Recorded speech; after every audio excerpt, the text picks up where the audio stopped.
Good evening.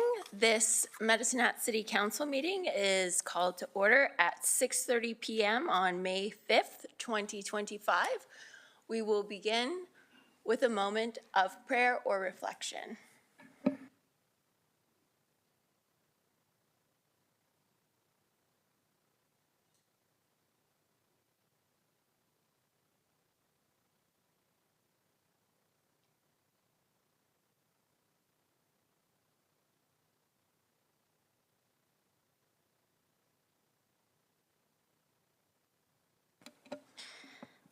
The City of Medicine Hat acknowledges that we live and work on treaty territory. The city pays respect to all Indigenous peoples and honors their past, present, and future. We recognize and respect their cultural heritages and respect to the land.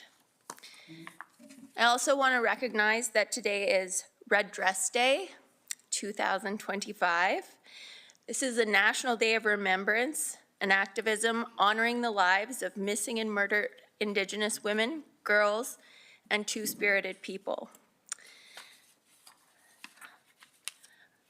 Red Dress Day matters because there is a disproportionate amount of victimization against Indigenous women, children, and two-spirited people. Indigenous women and girls make up less than 5% of the Canadian population, but represent approximately 24% of all homicide victims. They are 12 times more likely to be murdered. Overall, 60% of Indigenous women experience physical or sexual violence in their lifetime, and 56% of Indigenous women experience intimate partner violence, which is more than double the rate for non-Indigenous people. There is an event at the college this evening to recognize this day. We are at a council meeting, so we were not able to attend, but we are wearing our red dress pins to honor the day and as a recognition that this is an important issue and it needs to be remembered, even on days that aren't Red Dress Day. So next we'll move on to, if I can get back to it, adoption of previous council meeting minutes. So these are the regular council meeting minutes of April 22, 2025. Any errors or omissions? Seeing none, we will adopt the April 22nd, 2025 council meeting minutes as presented for the corporate record. Adoption of the agenda. I regretfully have to postpone my motion at 9.1. I was under some time constraints again, and I think it should be obvious that this is very important to me, and I'm definitely want this to be heard, but unfortunately I needed a little bit more time, so if we could postpone that to our next meeting. Any other additions or amendments to the agenda? All right. We will adopt the agenda as amended. Council announcements. I know that Councillor Sharps has a couple of announcements. Thank you, Mayor Clark. I appreciate that. So I have two announcements. First was on May 1st, I'm pleased to announce that on May 1st, I attended the citizenship ceremony at the Esplanade, along with MD Hutter and MD Bohan. We were honored to welcome over 100 new citizens to our community. The event was jam-packed all the way up to the second floor, reflecting the strong support and enthusiasm of our residents. We were also honored to have Elder Charlie and Mayor Clark take the spotlight during the special occasion, along with the citizenship judge and a member of the RCMP. Their presence added a profound sense of tradition and leadership to the ceremony. I will say and I think MD Hutter and MD Bohan can vouch for me, if you've never attended a citizenship ceremony, I highly encourage you to experience one. It's truly inspiring, and it just makes you realize how proud you are to be a Canadian. So that was my first one. My second one is, I know everyone's thinking it, but I just felt like we needed to say it out loud. I wanted to take a moment to recognize the incredible performance of the Medicine Hat Tigers during the 2025 WHL playoffs. With only one loss so far, they have truly dominated the competition. Their impressive sweep of Lethbridge Hurricanes in the Eastern Conference Championship Series secured their well-earned spot in the WHL finals. Throughout the postseason, the Tigers have demonstrated resilience, determination, and pulling off dramatic comebacks, most notably in Game 3, where they rallied to move within one of the win of the league finals. Now they prepare to host the WHL Championship Series right here in Medicine Hat starting on Friday with an exciting doubleheader. Their consistency, teamwork, and winning mindset make them a serious contender for the league, and we couldn't be prouder of their achievements. Additionally, I'd like to take a special moment to acknowledge all the people in the background, such as the billet families and the technical staff. And today I see in particular, we do have a guest in attendance, Joe Fraser, the associate coach of the Tigers. Joe and the coaching staff's dedication and leadership have been instrumental in shaping the team's success. On behalf of this council, I want to extend our gratitude for the commitment to the sport in our community. Let's continue to cheer on our Tigers as they take on the WHL finals. Best of luck to the team, and thank you.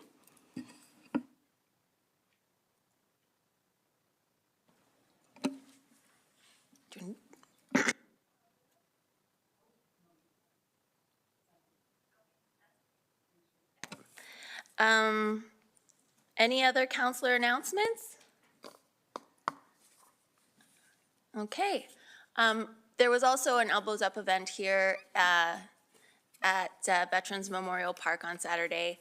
It was very well attended, and it was put together in a very short time period, and it was an amazing event to attend. So congratulations to the group that organized it, and our gratitude as well.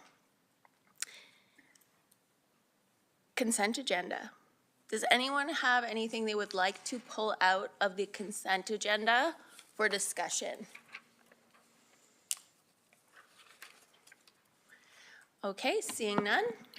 I move that council adopts the consent agenda items as presented, amended. I'll second that motion. All right, we'll vote on the motion to adopt the consent agenda.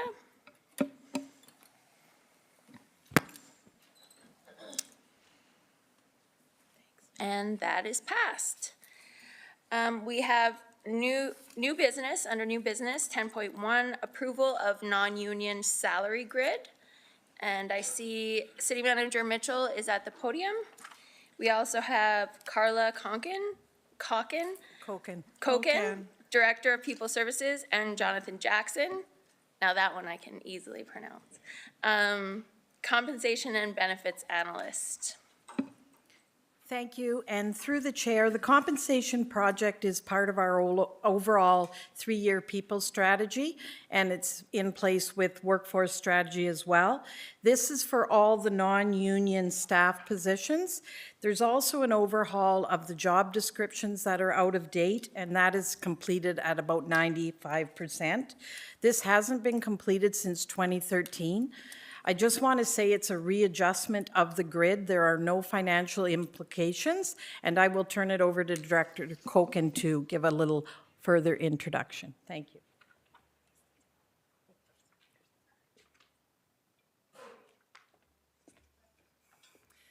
Thanks. Good evening, Council. I'll just make this quick, and then I'll turn this over to Jonathan. So this is a project that we started back in August of last year, believe it or not.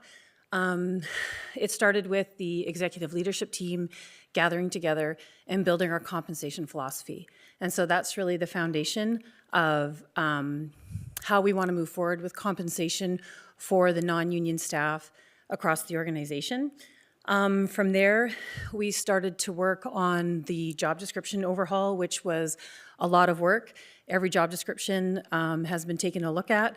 And that is definitely under the leadership of Jen Chalmers, who is our manager of total rewards, Jonathan did a lot of the heavy lifting with just about every leader, manager, supervisor across the organization as well. So a lot of work to all of them. So today what we're going to talk about is the non-union salary grid approval. And this is per a policy that council, we do have to have council approval on the change in the grid. So again, to further City Manager Mitchell, there isn't an ask, there is not a budget ask for this. It's to change the structure of the grid so it does reflect current current market. So Jonathan will walk you through all of that. What has been handed out to you is the current non-union salary grid and the proposed grids for your approval. As you can see, they are confidential at this point until they are approved. Once everything is approved, things would be circulated within the organization and then posted on our website as well for the public to see as well. So with that, I will not hold this up any longer. Thank And you. Jonathan will, Thank you. yeah. I guess my question is, we're discussing these confidential documents, or we're being asked to approve these confidential documents. So these are being tabled. They're part of the package. So I am a little bit unsure about the appropriateness of doing it in open. So through the chair to Mayor Clark, it was my understanding, following the protocol, so in 2013, this was done in a closed council session. But from my understanding is because this information is FOIPable and because there is a motion needed for approval, it needed to come to open. Fair enough, but then this needs to be open as well. Okay. Can we get clarity on that? I'm just concerned because this is what we're discussing in open, but it's confidential, so it would seem that we aren't, it's not part of our package, it's not open to the public. So my concern is that it shouldn't be just, like, we either have to do it in closed or fully in open. Thank you. I'll turn it over to the clerk because she was part of the discussions as well. Okay, so I would recommend that, that the grids that are going to be discussed should go in closed, but you need to make a motion to go in an open session to approve. That would be my understanding as well. So Motion to go closed? Or? we can either make a motion to go in closed, or we can go to we can postpone it till next meeting. So through the chair, if I have a question, could we go through the, because in the part of the presentation that Jonathan has, the grids aren't discussed. It's the theory and how we got here on the change of the grids. It's the why. So we could do the presentation, Okay, if you're okay with that. the presentation, but we can't approve anything right now. Okay, and then we can circle back and bring that back then. Okay, Councillor Sharps? Thank you. Through the chair, my only question would be if I have any questions with the theory that reflect on this chart, I can't ask them, correct? Because this is, Through the chair to Councillor Sharps, I think your questions would still be okay to ask because it's how we got here. So it's not about the grid, well, it's you have that. no idea the questions I can ask. Have you met me? Okay, so I mean, that's what I want to be careful about. Yeah. So I can't ask any questions regarding this. Is that accurate?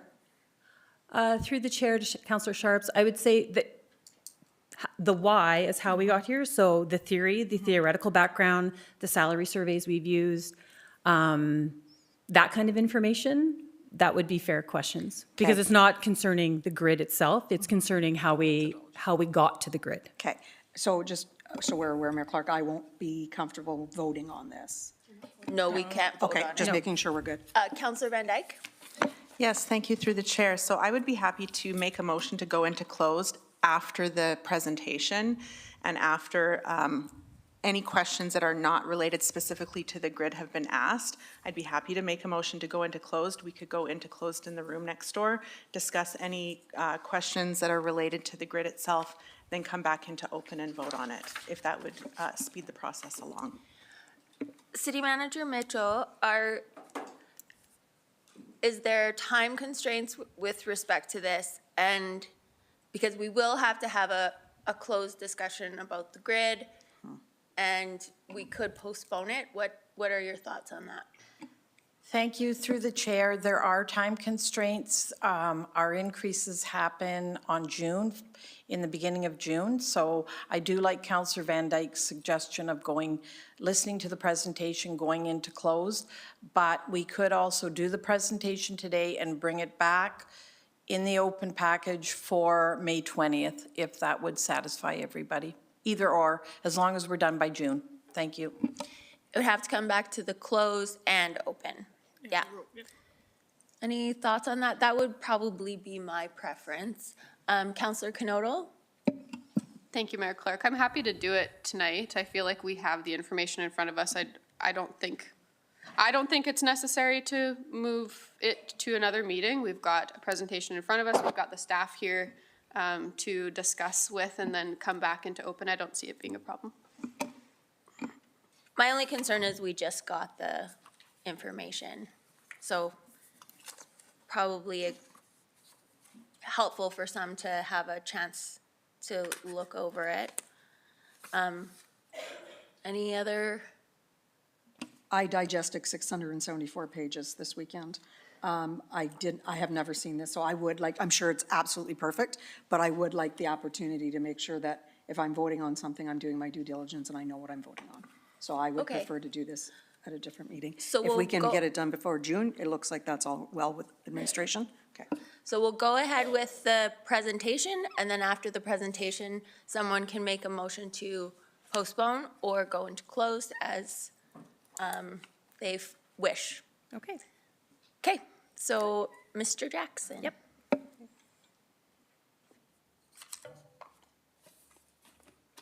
Right, thank you. Good evening, council. It's nice to meet everyone. So I guess the purpose of the meeting has changed slightly due to the changes of the motion. But so what we want to do today is look over the project objectives and how we got to the numbers that you're seeing there, and truly the methodology and the why.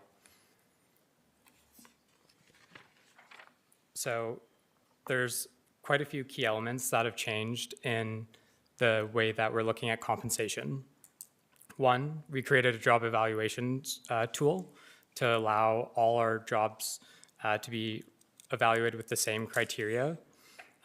This allows us to determine the level for employees and comparing the responsibilities of each position. So some of these factors that we use to compare them are education, experience, problem solving. Sorry.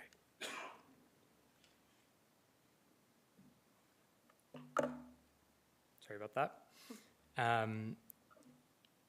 Problem solving, impact, and accountability. And we've used this tool to evaluate every single job within our non-union workforce. Once we had the job evaluation completed, we're able to do a job matching against external benchmarks. So we matched 80% of our roles to external roles, and the surveys that we're using are, for the market analysis, are a Mercer MBD, MTCS, and a Strathcona County Salary Survey. So why we chose those ones are Mercer is one of the largest surveys in Canada. It's one of the leading surveys, and it has the largest amount of roles and incumbents within those roles. So we get a big scope of what we can choose. And then Strathcona has very specific roles that are related to our municipality. However, there's going to be less incumbents just because it's only for Alberta municipalities. So the participants in that one were Strathcona, Lethbridge, and Red Deer. And then we take that data and we take that to create the benchmark of the 50th percentile. We also have to age the data. So what that means is that we take a percentage and adjust the data to the current market conditions. And that percentage is determined, we determine it by looking at World at Work, which is one of the leading compensation professional bodies. So they do surveys and projections of what merit increases will look like. This doesn't mean that every single person is getting a percentage increase. It's just to make the data current to when we're going to be using it.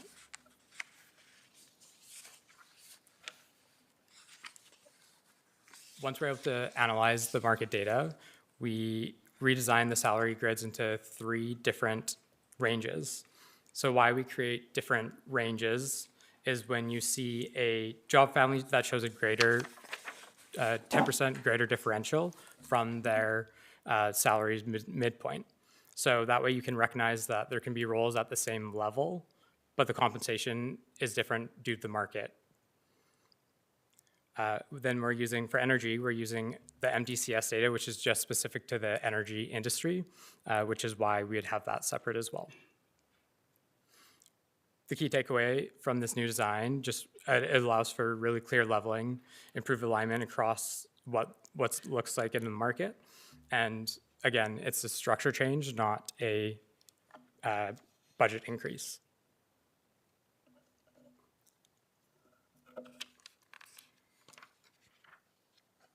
We also want to look at the bandwidth and position. So where we've made a change there is we've increased the spread of the band to 120% for this proposal.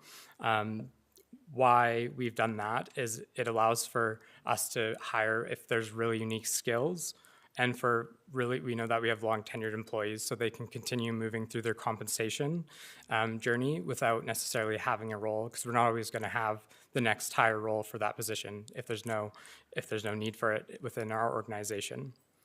Most of our employees will fall into that target zone, so you're not really going to see, it's that really bell curve that you'll see. And so this allows us to create more flexibility with our roles and while keeping equity and market alignment at the forefront. So to recap, the redesign is there to support competitiveness within the market, also fairness within the organization, and also for our own operational efficiency. And there's no additional costs for this. It's to implement those grids.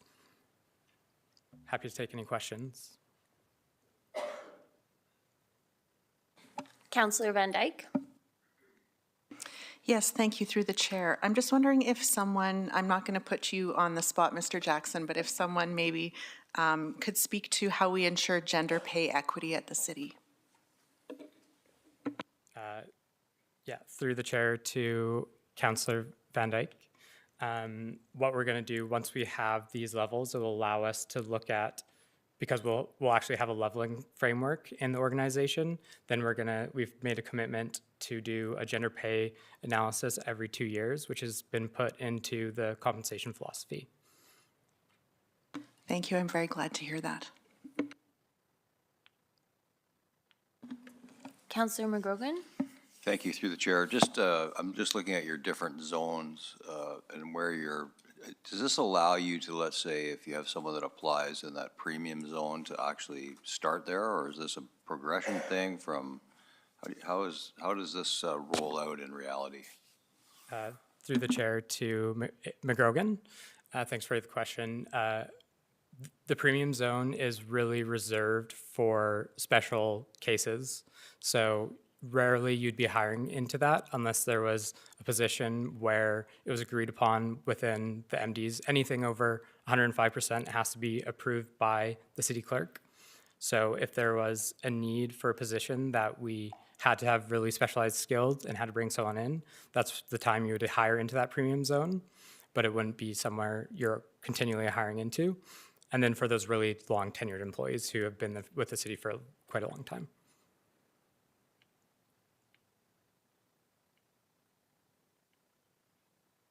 Councillor Hirsch. Thanks for the presentation. I guess I'm remembering in terms of how we pay, like relative to the union to non-union, there's always worries about compression. And I guess so with that, I know there's no extra dollars talked about here, et cetera, but it does speak to the fact that you're widening the grid. So is there going to be work done on the union side as well? Or am I being naive that there might be some implications relative to the union? What's the strategy in that regard? Yeah, through the chair to Hirsch. We do recognize that there are compression issues with union to non-union members, and we don't have as much control over union as it's done through the bargaining. So what we want to make sure is that when we look at structure, the technical union employees are reporting to more senior managers, and then you're alleviating some of that pressure. But also with widening the zone, there can be cases where an employee can make more than the manager if it's a new manager and a really tenured employee. No, thank you for that. Thanks. Councillor Sharps? Thank you. I just have two questions. So first, is there a policy that goes along with this grid? Because the original policy was 2013, correct? Through the chair to Sharps? Yeah. Yeah, There is? So will it come forward? Okay. Okay. Thank you. Through the chair and to Councillor Sharps, I think what happened in 2013 wasn't the policy, it was the last time the grid was updated. Okay. But there is a policy, right? Yes. So is the policy going to come with the grid? Go ahead, Carl. Come on up. Through the chair to Councillor Sharps, we're not updating the policy as it stands right now. There are some things within that policy that we want to take a look at, have a bit of a further conversation. It is, again, an older policy. So the bigger question is what is the right policy to have now? Is it still relative? But that's sort of secondary to having this done first. So this grid, or approving this grid at a later date doesn't breach the policy, existing policy in any way? No, it does not. Okay, perfect. And then I had one more question with the premium zone. How do we align that extended zone with other municipalities? through the chair to Sharps. So yeah, there are many, it's very common practice for there to be an 80 or 20% spread on either side. You don't necessarily know where they start their premium zone because that's more, it's often an internal piece of hiring and where you're placing your individual employees, not as much in the band creation. So if this comes to fruition, how many employees would be in our premium zone? Through the chair to Sharps, we need to, once it's approved, be able to see, but it depends on where they're currently sitting, and then we'd have to see how many are sitting in that premium zone. From the initial market analysis and the data, it's very few. Okay, so potentially there could be a budget amendment. Through the chair to Sharps, can you rephrase your question? I don't. Nope. I'll tell you what my question is, if you go back after this is approved and think that all of a sudden there's 20% that need to go into that premium, or 10%, it doesn't really matter. In essence, that would create a budget amendment for this grid, correct? Through the chair to Sharps, so we're not looking at the individuals and moving them, and it would be done through the merit cycles, so where there's already budget allocated. Okay, so nothing till 2026. So in essence, we could move somebody in the grid and then tell them they're not getting a pay raise for 2 years.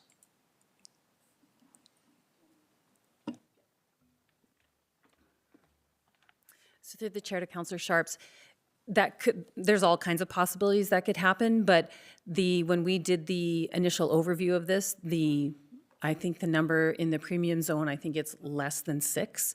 So, and there'd be a number of reasons for those positions to be where they're at. It could, again, market analysis, tenure, all of those kind of things.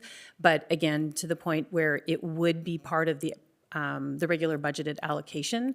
So we don't foresee a budget amendment at all with this because they are just going to move along the grid. Now, having said that, you can get to a place, and I'm going to say this hypothetically and very carefully because I don't want the staff to become panicked. There could be situations, hypothetically, that if we did get to a place on that grid, there are things such as you would be aware of in your profession, red circling as well. But that's not even, we haven't even had that conversation yet. Yeah. Once the grid's approved, then we can do a deeper analysis. Yeah. Told you I'd ask annoying questions. No, that's okay. Thank you, Councillor Sharps. Seeing no further questions, I would entertain a motion. I'd like to make a motion to put this matter over to the next closed council meeting so that we could discuss the grid. I'll second that. Thank you. Discussion? Seeing none, we'll vote on the motion to postpone.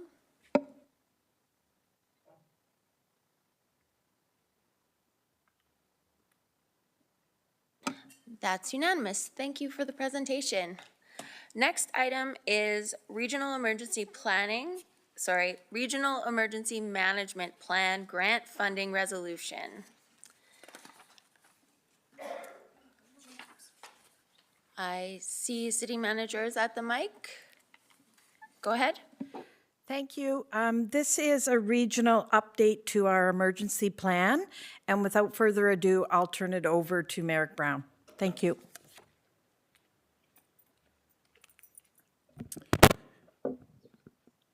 Members of council, your worship, I'll just take a couple of minutes here and I'll explain the briefing note that you have in front of you.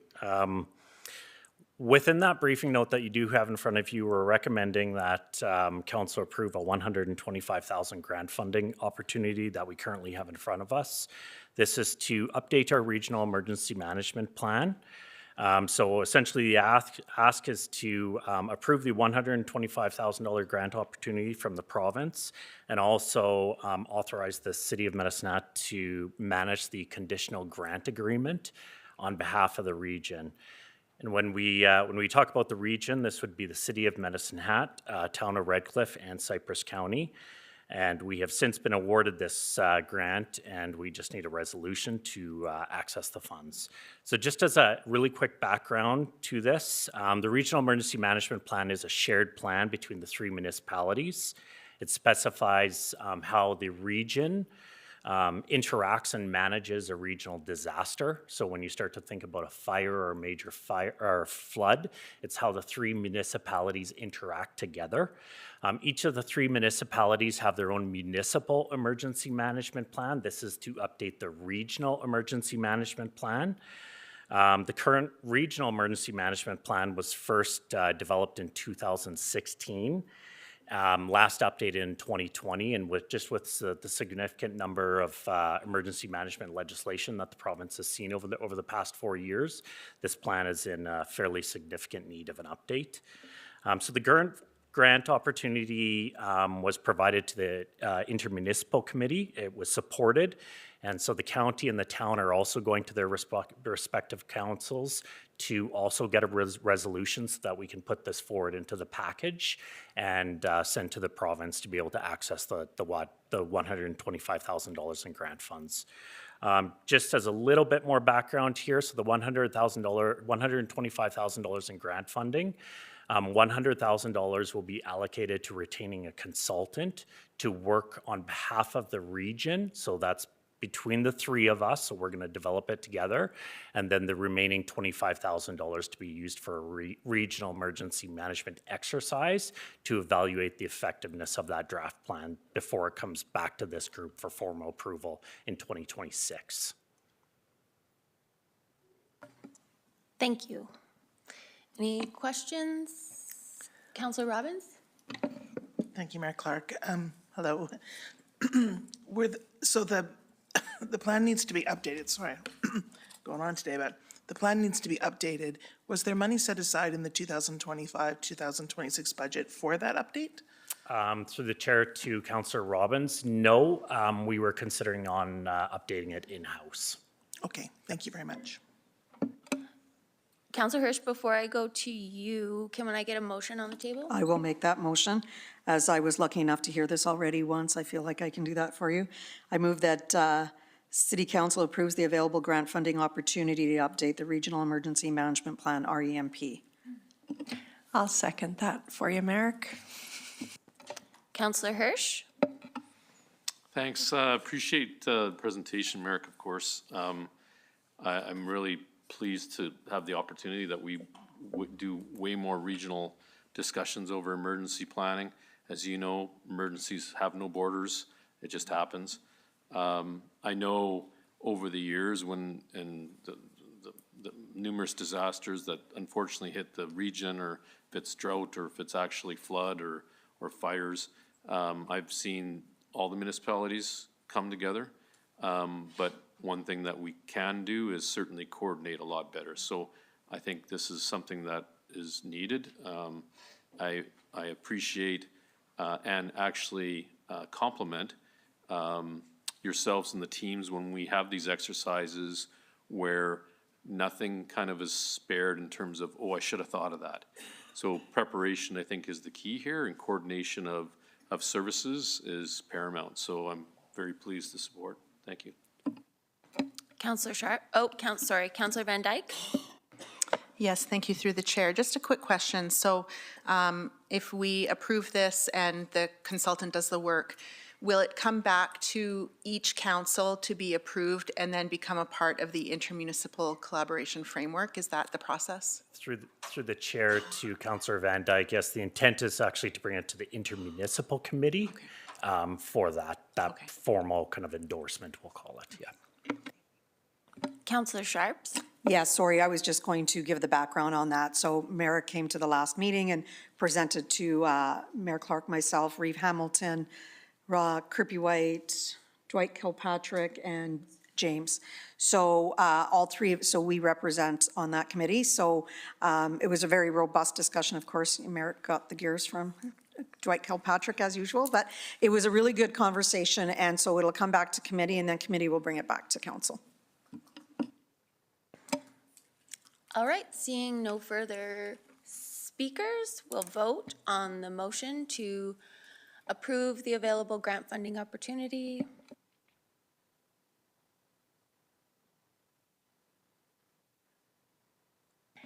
Councillor Robbins is not here at this very moment, so we can count the votes. Thank you, that's unanimous. Thank you very much, Merrick.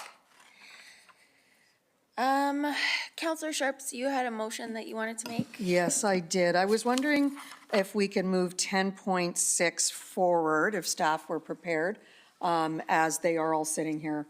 And I see people in the gallery that would be interested. Ready? Okay, so Mayor Clark, do you need me to make a full motion to move 10.6 to the new 10.3B? Or whatever you want to number it?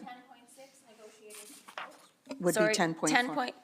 10.6 negotiated sales price. Approval. Approval, we'll just move that to the next item. Okay. Okay? Thank you. So is there a seconder? Councillor McGrogan seconds. And we'll vote.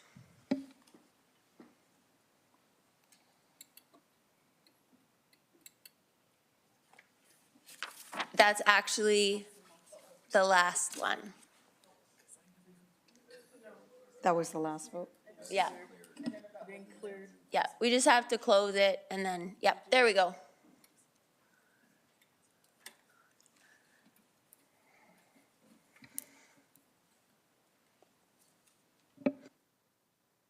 And that passes.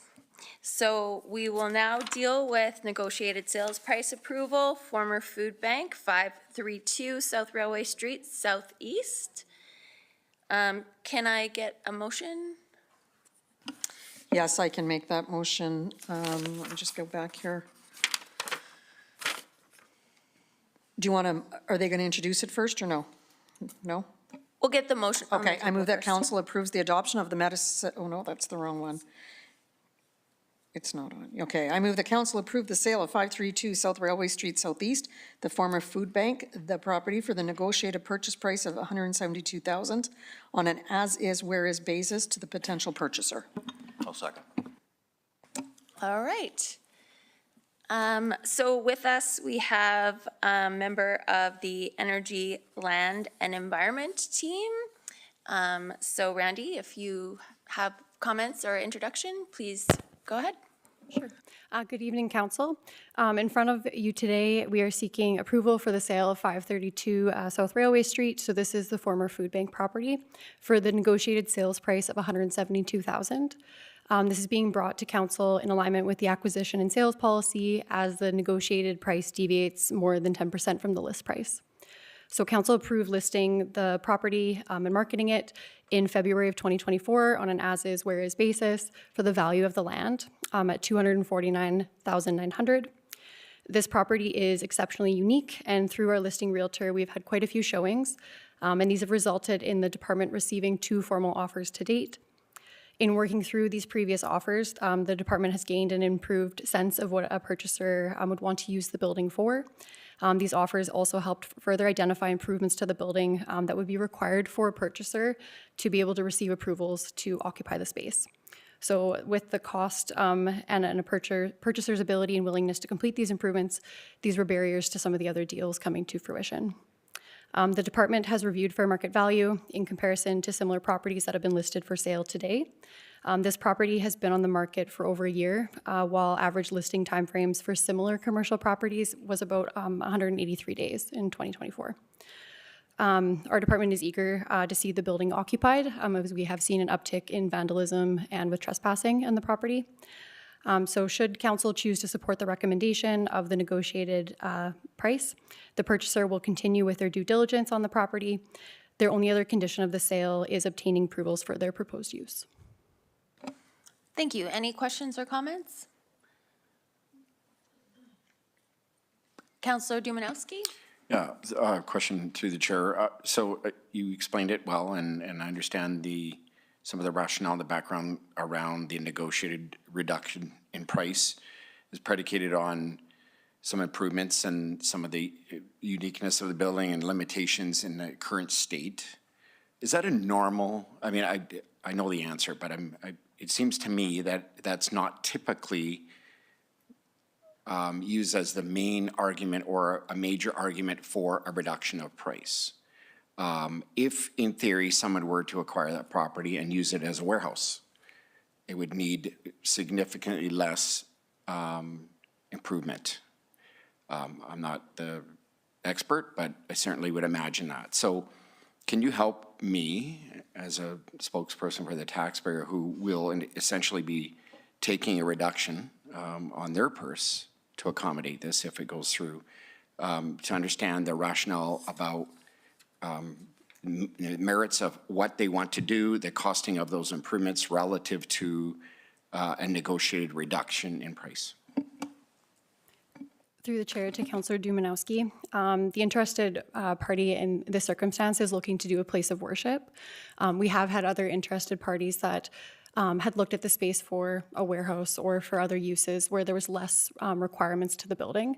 With a place of worship or a cultural center, it's open to the public. There's certain improvements to the building itself that would need to be done in order to make it work.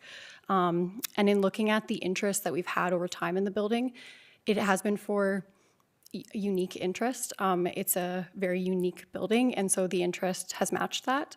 And with that and it being on the market for over a year,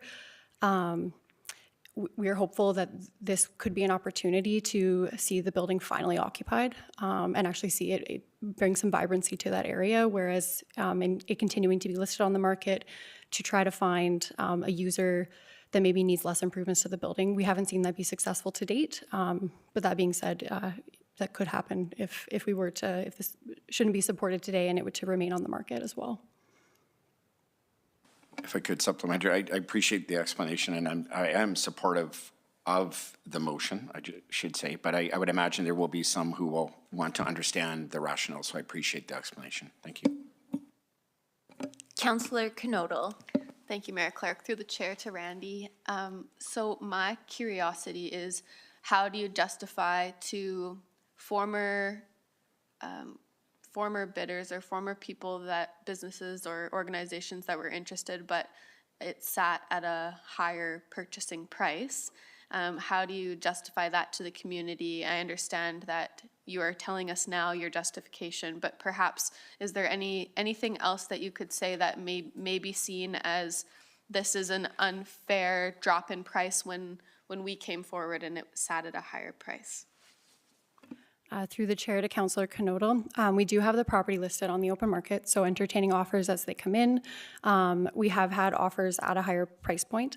That being said, once they got into doing their due diligence, they quickly realized that the amount of work that would be required was a barrier for them to be able to proceed, or is more than they were willing to invest into the property. That being said, the group that is interested in the property today does fully acknowledge that. Their offer did start quite a bit lower than where we were able to negotiate to, but they also recognize the amount of work that would need to go into it to make it work for them. And I think it's an opportunity to support a local group that also would be able to use the space and see some vibrancy be brought back into that area. Thank you. All right, seeing no further speakers, we'll vote on the motion to approve the sale of 532 South Railway Street Southeast.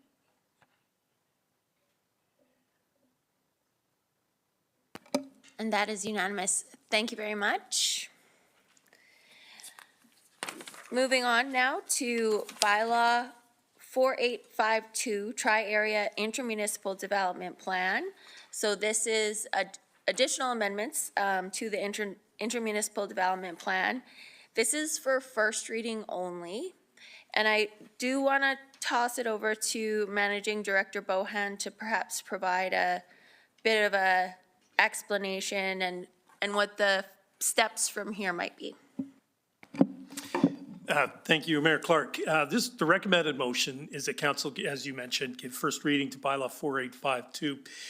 This is an update to the Tri-Area Intermunicipal Development Plan.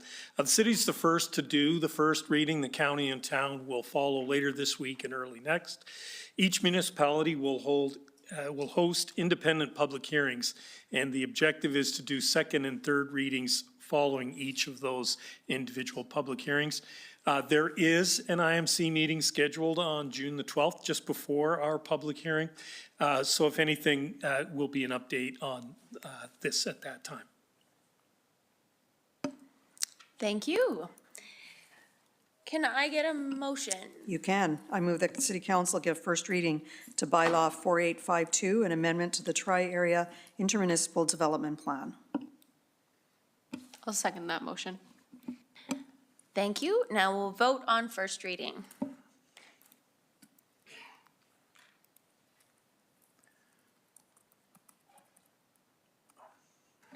That's unanimous.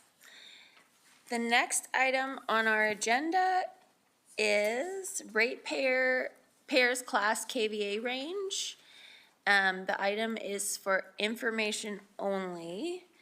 And I believe we will have, Director Tuchscher of Energy, Marketing, and Business Analysis, and Jasmine Gross, Business Analyst, will provide us with a presentation. Go ahead, Director Tuchscher. All right, good evening, Council. Tonight we will present on the motion from March 3rd, which was to provide potential financial impacts to all ratepayers based on adjusting the rate class size for the medium commercial rate class to greater than 49 kVA or greater than 5,000 kilowatt hours per month. Council also directed administration to provide communication options to ratepayers when they exceed the threshold, including consideration of a 60-day grace period to understand and address the factors contributing to their increased consumption. So we'll touch on that later in the presentation as well. So first, I think it's important to refresh two important terms in rate-making principles. Those terms are consumption and demand. So we've provided a simplified example using water. But on the right, you can see there's the two buckets will be 5-gallon buckets. That's the consumption. Both of those buckets will be 5 gallons. But how quickly you can fill them is the term demand. So on the right side, there's a larger infrastructure, which costs more, but it can fill that bucket in 1 minute because it has 5 gallons per minute. Where on the left side, it's a smaller infrastructure, doesn't cost as much, but it takes 5 minutes to fill that bucket. So filling the buckets has the same consumption, but very different demands and a very different cost to input the infrastructure to do that, to fill those buckets at those different rates. So why is that important? So first we talk about cost allocation is dictated by cost causation. So the city as a whole, on our distribution rates, we build and maintain the electric system, and we recover those system costs plus a regulated rate of return. The majority of those costs are to meet the peak demand of each customer. So if you look at the graph on the right, while both those customers have very different consumption profiles, the infrastructure for both those customers has to be built, and the cost for both those customers is very similar because they both have to be built for the demand, which is the same for both customers. So while the consumption is lower, the cost to serve both those customers is the same. So on to the next piece. Customers who cause the cost should pay for that cost. And the easiest way to do this is through demand billing. And that's what we have in customer class 3.3 and above. All those customers have demand meters that can read their demand, and we can bill based on this demand. However, unfortunately, not all customers have these demand meters.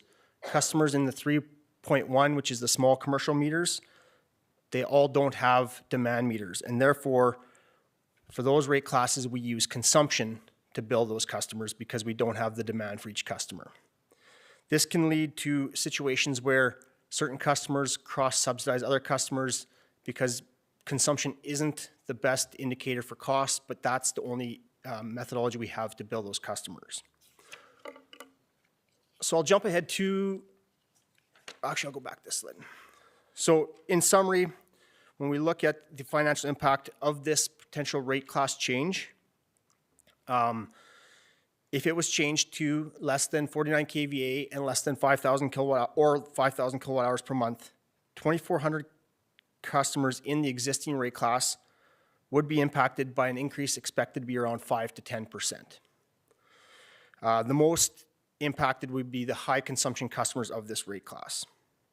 If you look at the customers that would now, that were in between 25 and 49, that would now drop down to the 3.1 customer class, the small commercial, these customers would see a large decrease of approximately 60%, with the remaining 3.3 or the medium commercial class unchanged. But before I get to the next slide, I want to jump to cross-subsidization and why we may see these large changes for some customers.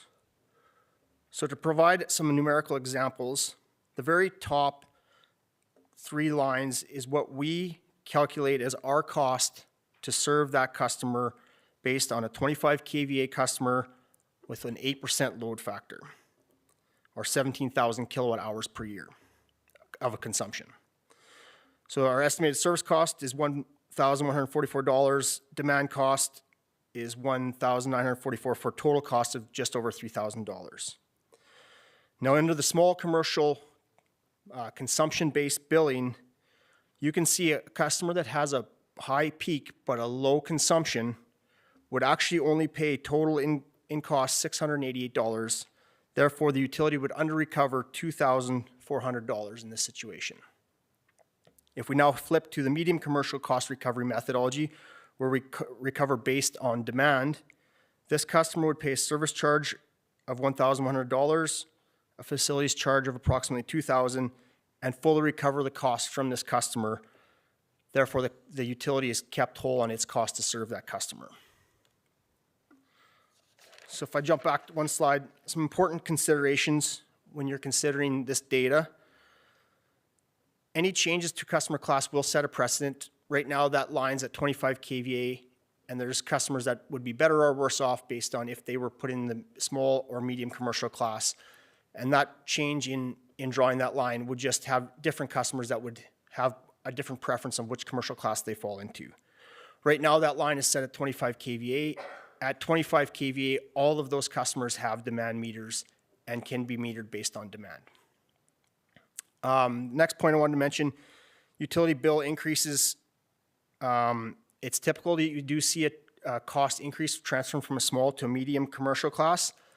There is an increased cost to service those higher kVA customers, but it also is the transfer. It's not necessarily a rate-making principle issue. It's more that now we are transferring to a demand-based billing factor versus the consumption, and we can properly allocate our costs based on the demand. I also want to mention the detrimental effects it would have on the small commercial customers. This year, that customer class received a 4% increase in their distribution fees, with an expected increase next year of approximately the same amount. If you add on this potential increase, that would be from 6 to 10%. That customer class could be seeing a cumulative increase of 10 to 15% for that small commercial class. And then just the last point to mention is the customer is in the best position to control both their demand and their consumption at their facilities within the rate-making structures that we have in place. So recommendation or staff's view, so a change in the rate class definition would reallocate system costs from customers that are currently in 3.3 down to customer rate class 3.1 or small commercial class. This commercial class, as mentioned, is built on consumption and not demand due to metering infrastructure limitations. Not all those customers in 3.1 have demand meters. As I've mentioned, distribution tariffs are a zero-sum game. The City of Medicine Hat collects tariffs to recover our costs to serve, to build and maintain the system, as well as earn a regulated rate of return. So therefore, if one customer class is getting less charges, that means somebody else has to, on the system, would have to be increased charges to make up for that difference. So as I mentioned, in this situation, there is potential for those 40 customer classes that would get moved down with this rate change to see a 60% decrease. However, that is offset by the 5 to 10% increase for 2,400 customers in that existing, or in that rate class currently. And then just some next steps. Lots of these are due to that second part of the motion and some stuff that City had previously committed to. We are already in the process of creating additional or educational website materials. That's expected by Q2. Having a more formal defined procedure for rate reclassification with a focus on grace period and proactive customer communications. We are looking at ways to include rate reclassification awareness through development permits, opportunities to notify electric contractors when they're pulling their permits. And then we also are going to recommit staff to continue working with customers that are experiencing a change, giving them heads up and trying to work with them to understand what is changed and any assistance that we can give them with data requirements to understand their site-specific consumption and demand. And lastly, we always do this, but just thought it was worth mentioning, as industry would adjust any rate-making procedures or policies, we always look to follow industry best practice. So if we do see changes in the market, we will look to always implement any of these changes. Every year that we go and make our rates, we will continue to see if anything's changed and what the industry best practice is to follow that. That's all I had for tonight. Thank you. Councillor Sharps. Thank you. I actually had my button right to begin with because I feel like we kind of set off on an erroneous foot. So the motion that I made on that day was that City Council direct administration to provide the potential financial impact to all ratepayers regardless of class by adjusting the medium commercial rate to 50 kVA with consumption greater than 5,000, not or. So it was an and, not an or. So which it's already an or. So I was looking for the other scenario, which is the scenario, I think I gave you guys 4 cities that already are 50 plus. So it's 50 kVA with consumption of greater than 5,000. We're 25 and under. And so we talk about economic development, we talk about how we're aligning with other communities, and hence my motion was based on that and not the or. So I feel like the information, albeit great, wasn't the information that I made a motion on. It won't specifically, there may be very minor tweaks, but it won't have a large impact to these numbers that I just presented to you. But you did say it was or. I don't think many of the 40 customers that would fall into that category would be in a position where they have both of those to keep them into the medium commercial. So the same amount of customers would likely fall down to small commercial class. Okay, so that wasn't my motion, so I want to establish that wasn't the motion. So that information we got back, based on what you're saying to me, it's punitive to this particular business owner. And I know it's only one business owner, but I'm a business owner and I get it. Like, my God, it's our blood, sweat, and tears. So I look at how this all started, and it was a one-time spike, and it was substantial, went from 25 to 36. And then every month, other than 1 month, it was 0.95 over, 0.72, and then nothing, nothing, nothing, 4, 0.6, 0.05. But along with that, and that's just being over on the KVA, kilowatts are always under 2,000. So when we look at other regions and they're all over, like it's always 5,000, how do we say we're competitive in the market?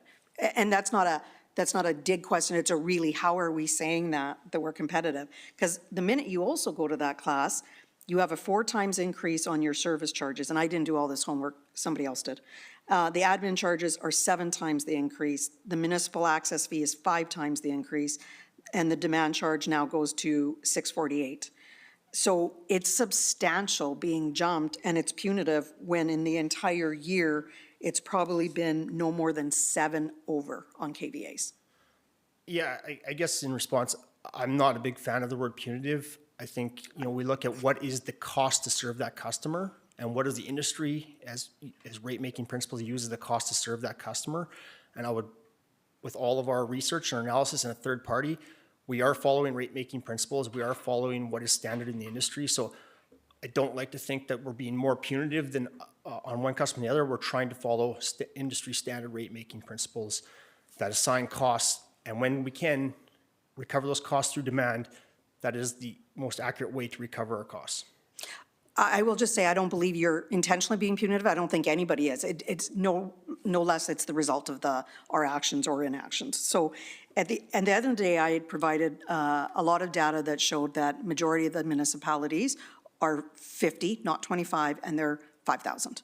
So I will leave it with this council to think about that, but we keep talking about economic development. We say that we're going to grow 2 to 5%. We're actually at 0.5%. Maybe this is some of the things that we have to look at. As a business owner, as a building owner, as a property owner, we look at 5.6% tax increase, that equated into my building at over 35% by the time you do the mill rates and everything else. So when that starts to all add up, it's starting to get really hard to do business. So I'm small commercial, thank God. I just see people and I can shut the door after them.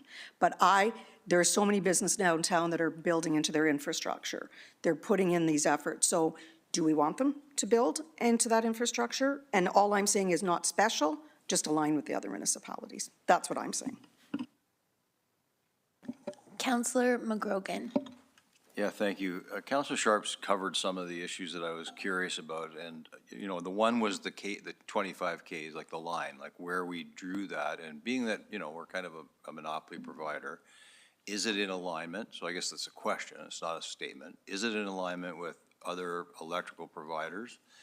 I guess is one of my questions. And the second one is, how do we determine administrative fees? Because again, the administrative fees, when this particular customer was jumped from small to medium, it was a significant jump. I forget the percentage, but it was a significant jump. And so my question again, not a statement, is how is that calculated? And on all of that, what is the notice that's given to these people around what's to come if they do cross that line? I guess there's 3 things there. You might have to remind me of all your questions, but one to remember off the top of my head is the administrative charges. So these are more specific, site-specific costs, such as metering, the higher cable for a medium commercial customer, the more data that comes with a medium commercial customer. So those costs are higher for medium commercial customers, and that's the reasons why. When a customer that has that infrastructure that isn't in that 3.3 medium commercial class, as I mentioned in my previous example, we are under collecting our cost to serve that customer.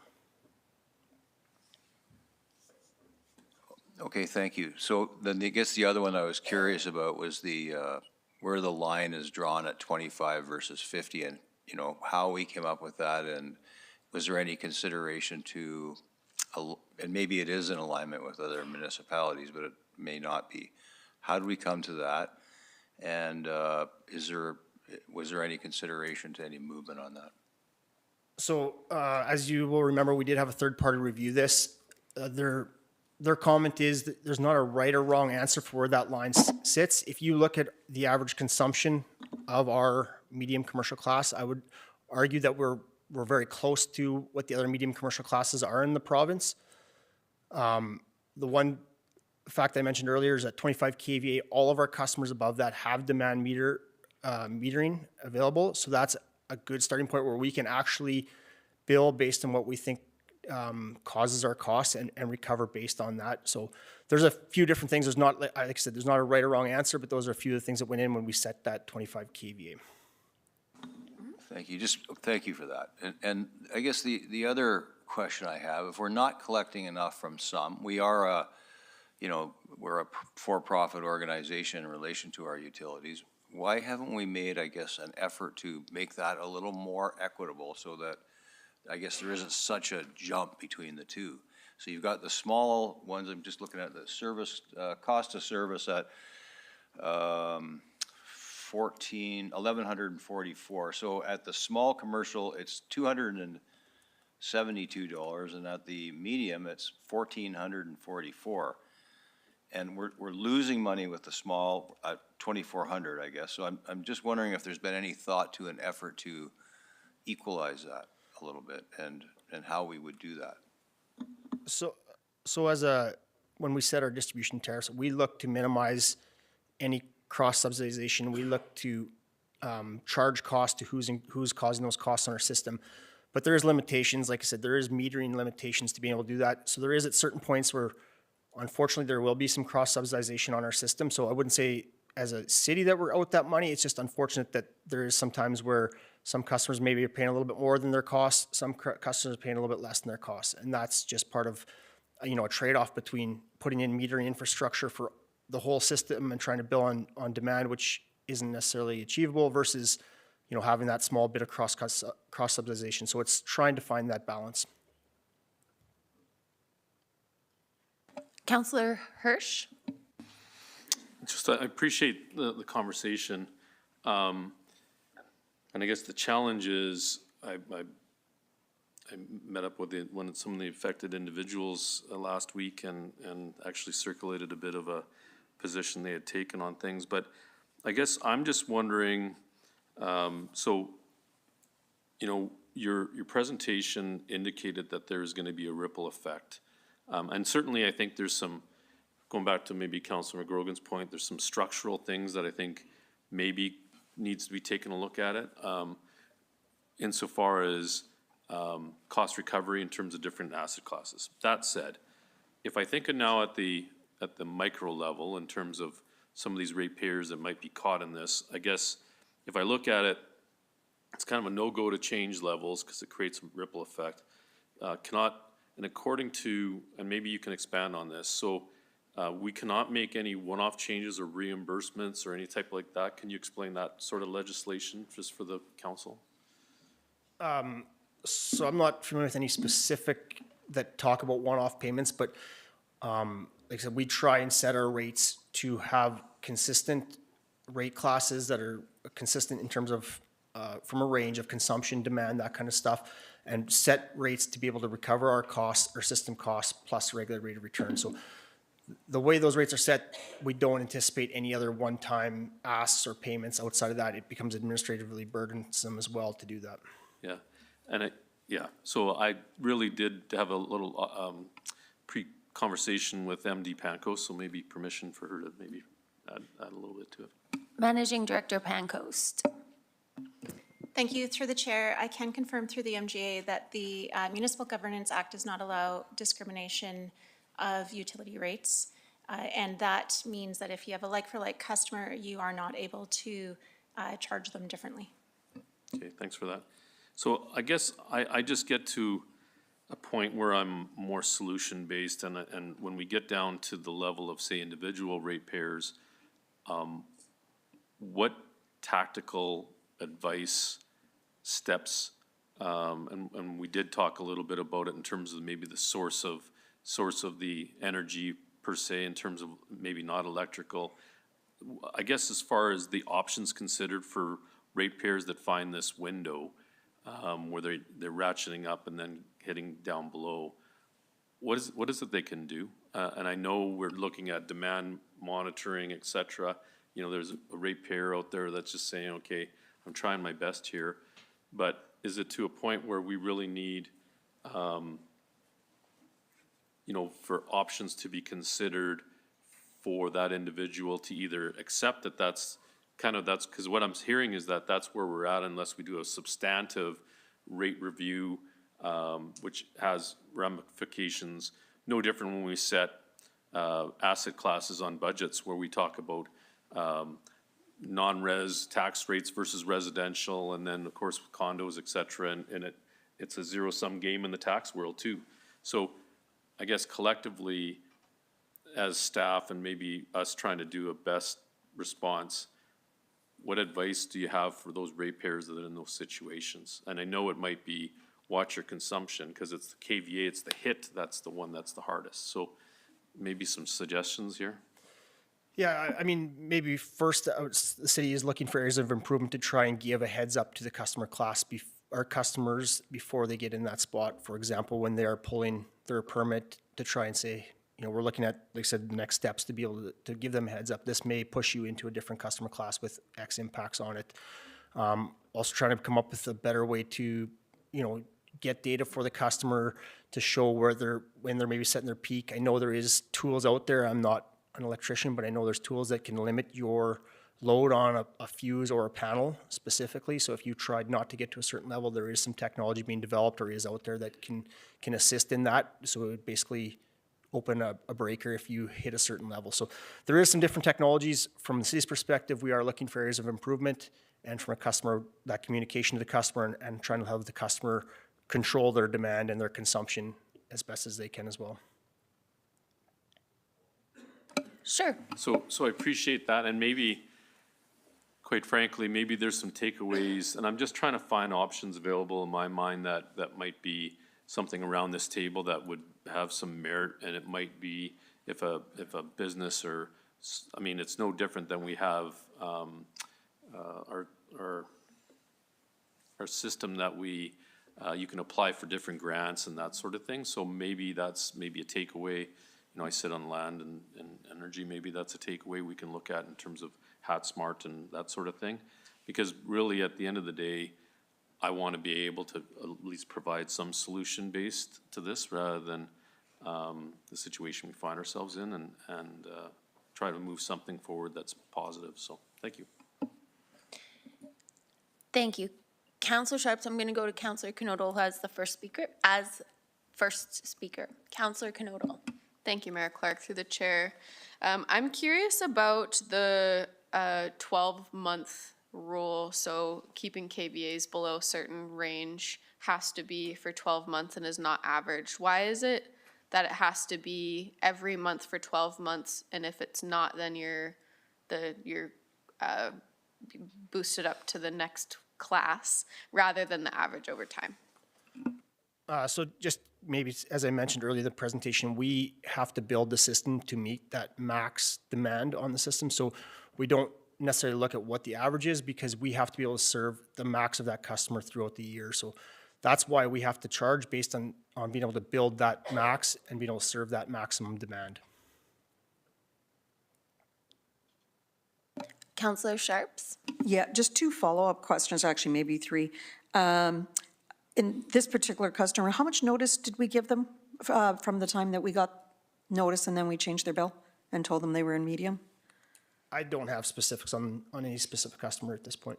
Okay, I believe it was no notice, but I will look to the audience to just nod. Was it any notice? 1 month, okay, thank you. And then my second question was, based on what Managing Director, Panko said, I'm a little confused. Like, so you said that the MGA says that we must charge like-for-like customers. Is that correct? Do I have that correct? Yes.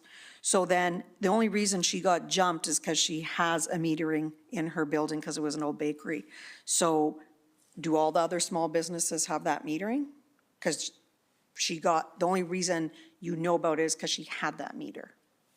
So some of the small commercial meters, as I said, have demand meters, not all of that class. That's why we can't build that class on demand.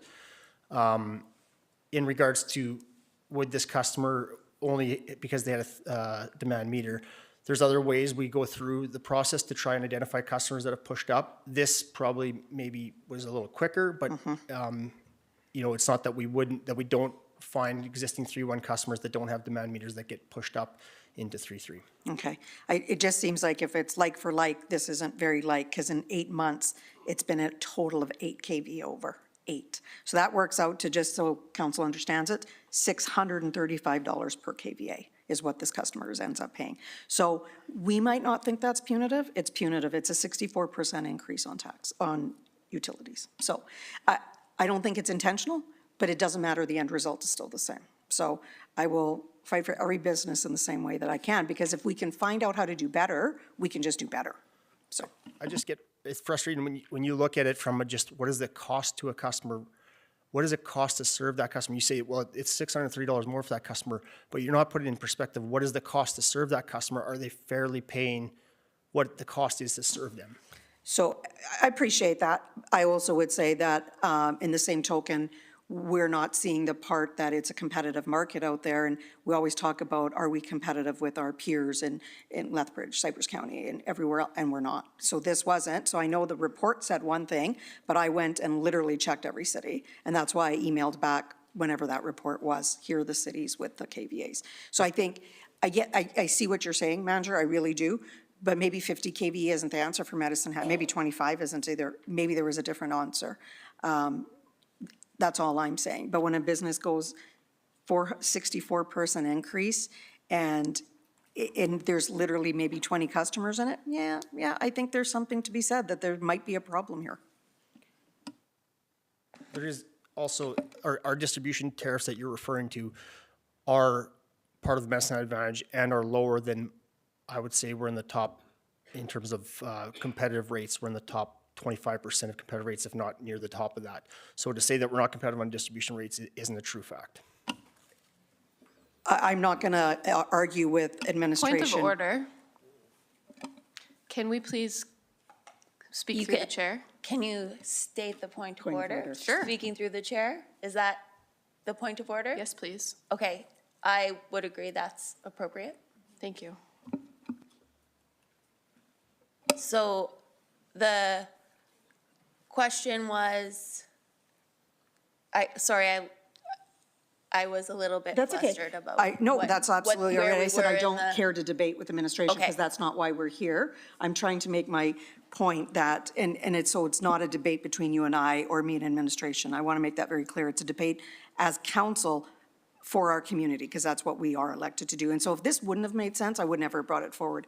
But the more you look into it, you can't help but see it. So in all fairness, when you say that it's competitive in nature, it's a market that they have no choice but to use us. So I want them to want to use us. I don't want them to feel hostage taking. I want them to want to use the city of Medicine Hat, and I want them to want to be here.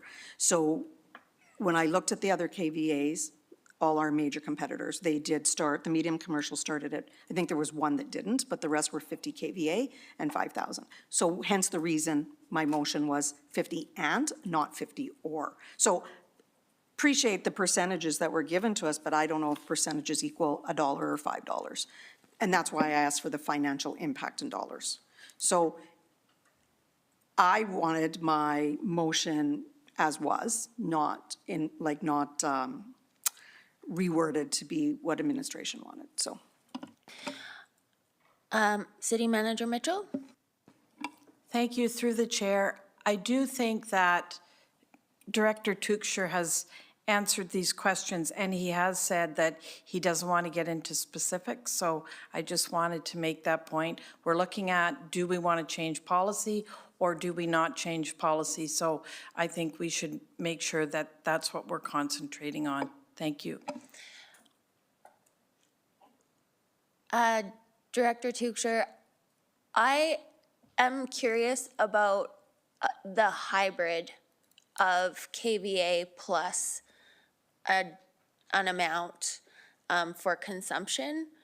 I know that with 50 kVA, you suggested that there wouldn't be much of a difference, but would there be an impact if we kept it at 25 kVA, but the small business had to use a certain amount of consumption as well, like to create a hybrid? So we did look at a hybrid model. We looked at having billing determinants with 50% based on consumption and 50% based on demand.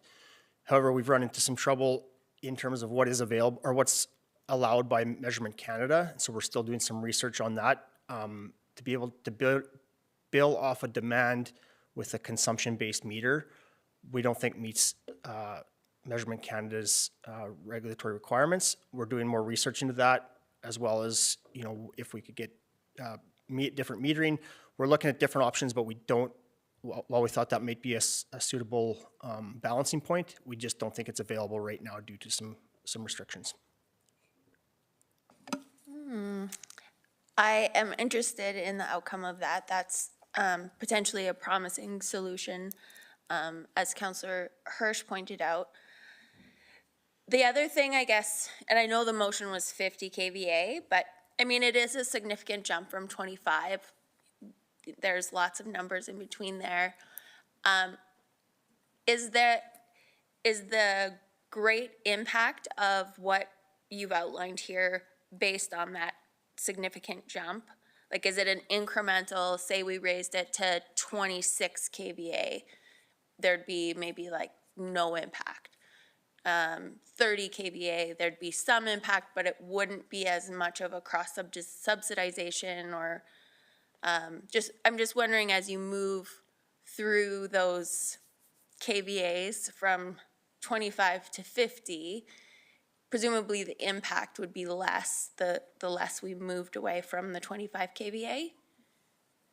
Yeah, so I mean, you could look at different numbers to put in there. I think, you know, you got to look at what is your rationale for setting at a certain level.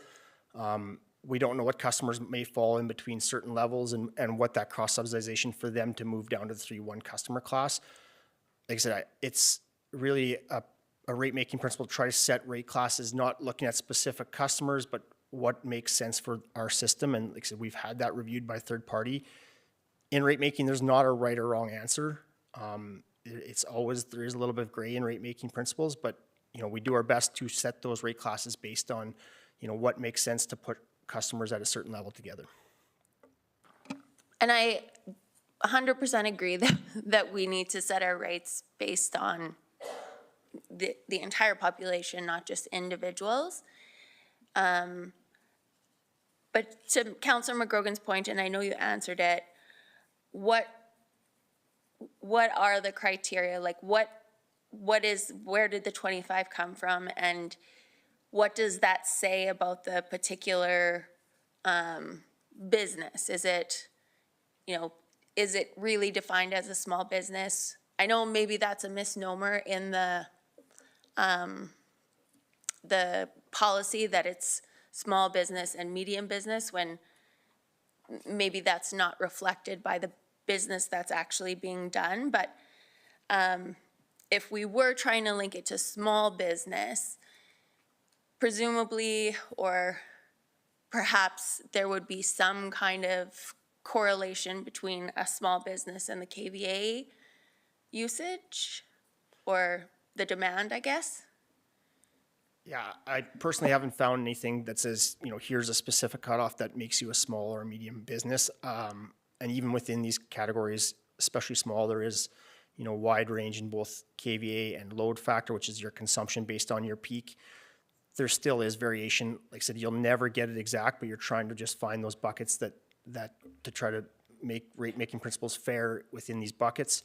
Like I said, it's not a black or white answer. There's not a specific cutoff that says this is small, this is medium.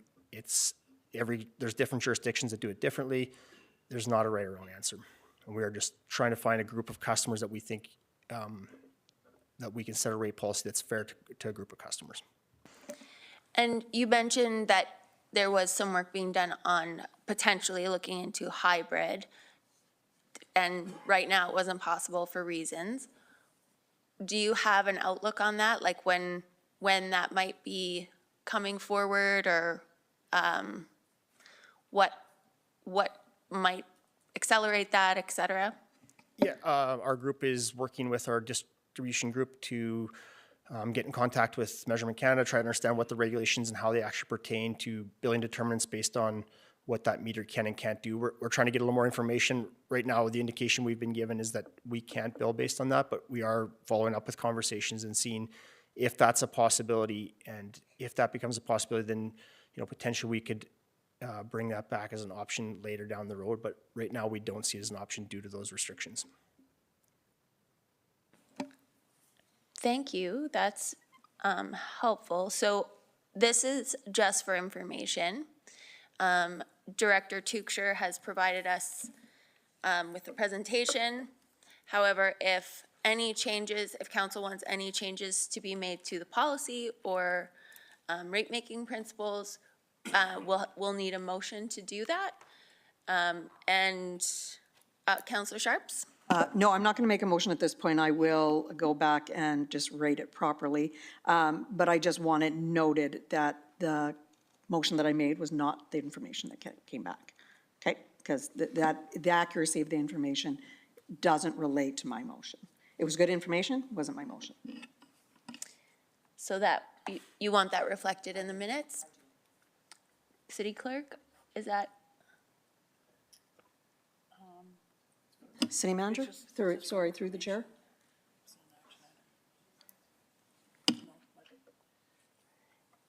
The information that was presented is not an action item. It's just information. So I don't think that it would be appropriate to put that in the minutes of the meeting, but you can direct me accordingly. I think it's just a note, similar, I think we did it one time when I had concerns about a motion, just to make a note that, Side note? yeah. Okay. Yeah. We're pretty ahead. comfortable that none of that change wouldn't adjust any of the results that were shown here today. Thank you. Seeing no further questions, thank you very much, Director Tuchscher. And yeah, we'll look forward to seeing you again sometime soon. Community Wellbeing Plan, item 10.5. I am going to ask Councillor Hyder if she would like to make a motion on this one. I sure would. Thank you. Through the chair. I move that council approves the adoption of the Medicine Hat Community Wellness Plan titled Momentum, Attachment 1, to move forward with priorities and actions as identified in the plan. I'll second.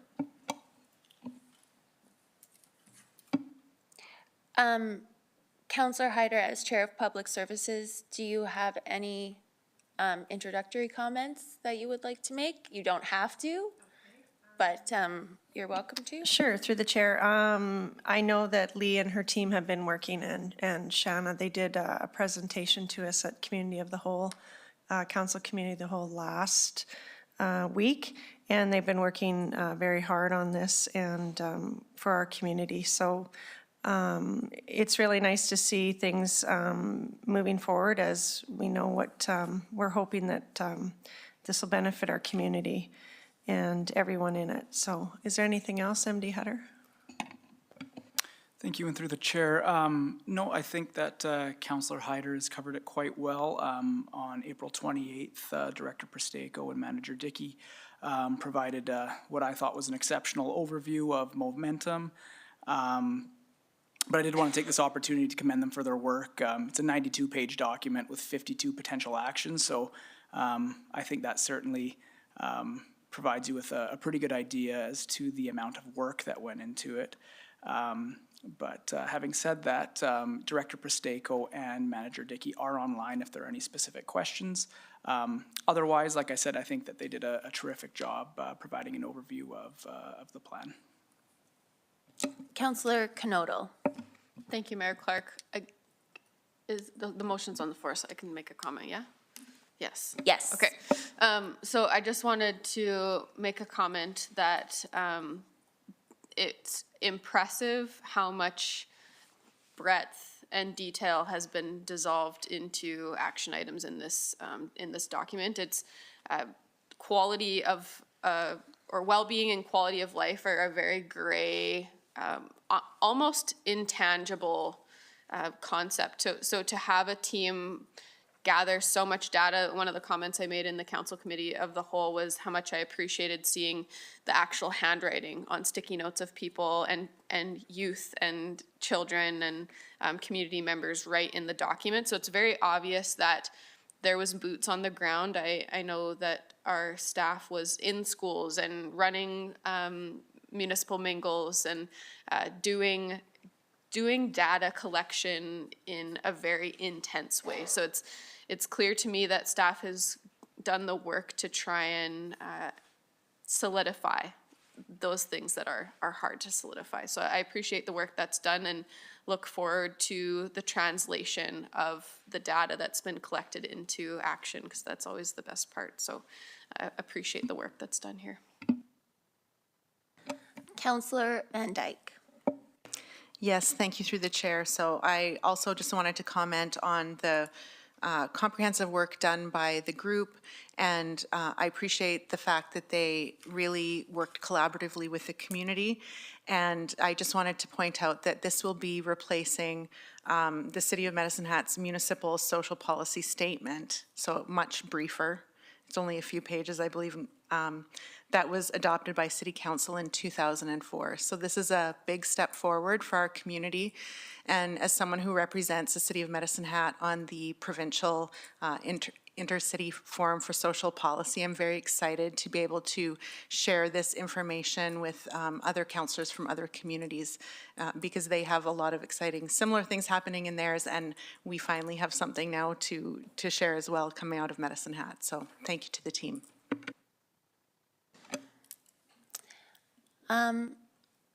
So there's a number of potential actions. I super apologize that I'm missing this, but is one of the, I recall brain story being talked about in terms of community wellness. Is that, I don't think it's directly in here, but is that something that I think the, one of the actions is support mental health and addictions. So just wondering whether that's something that has been woven through. Thank you. And through the chair, I think Manager Dickey would be best suited to answer that question. She is online.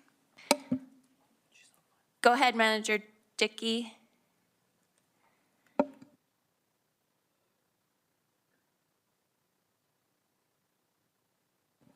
Manager Dickey, if you are speaking, we cannot hear you. You're muted.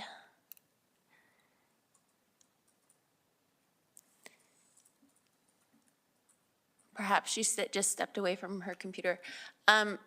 Director Presteko?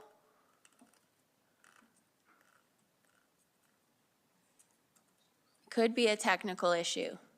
Hello, hi. Oh, there you go.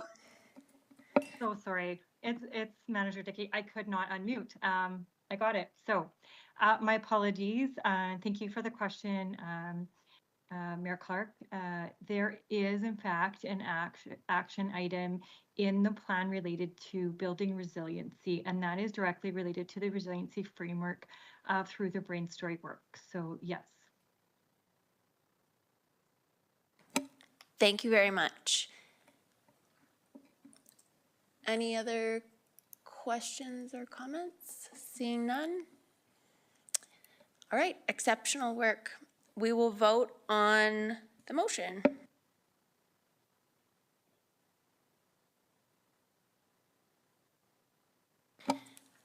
That is unanimous.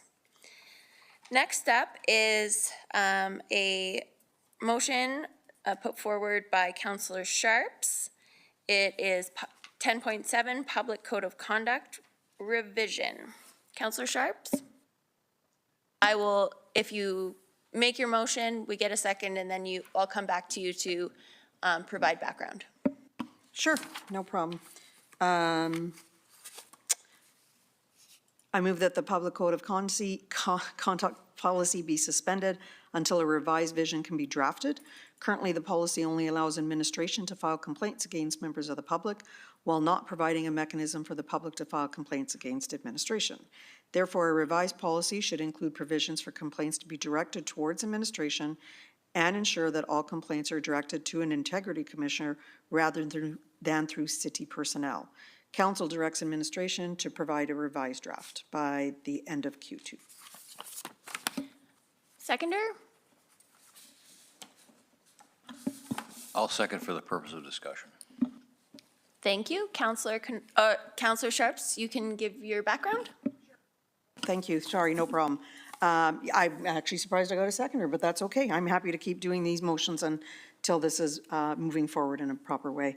So a balanced and fair public code of conduct should include a mechanism for the public to file complaints against administration, just as administration can file complaints against the public.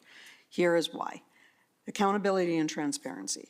Governance should be a two-way street. If the administration holds the public to a standard, it must also be held accountable for its actions. This fosters trust and confidence in our leadership. When the public can file a complaint, it ensures that any misconduct or unfair practices by the administration, real or perceived, are addressed transparently, reinforcing the integrity of the governance system.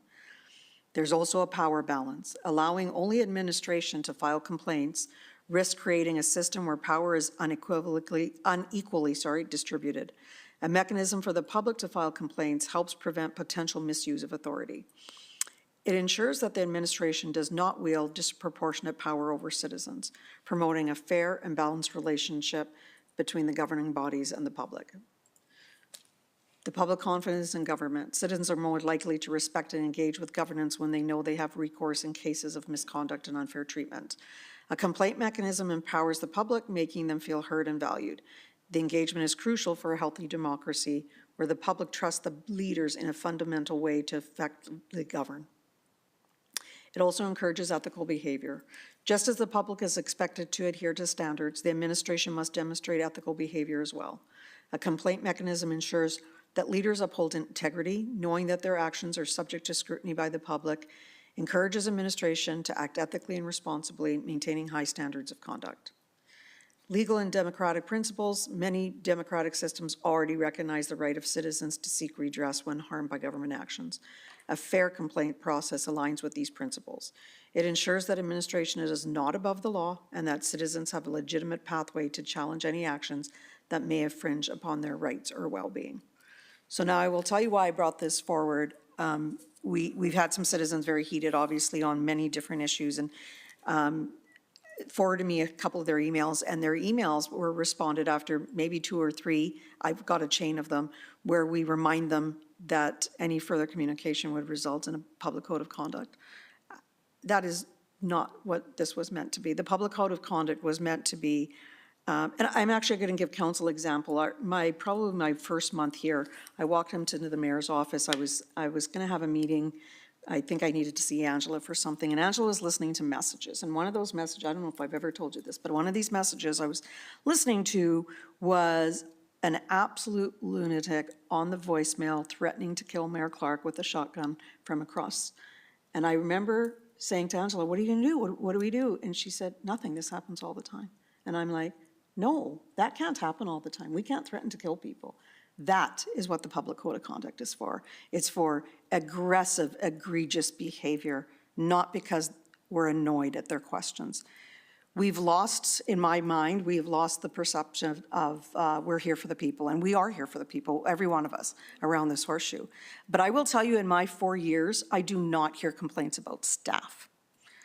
Everybody from customer service to Big Marble to the garbage truck drivers, I never hear complaints. The people in the community are mad around this horseshoe, administration and council alike. It's us. So this is about holding us accountable so that they can talk, so they can. But they should never be fearful about sending an email to anybody. So that is why. Councillor Knodel. I'm just curious what the original intent when council struck this particular code of conduct, or what does the MGA, I'm just looking for like the root of purpose for the public code of conduct policy. Does the MGA, who's this supposed to protect at the root?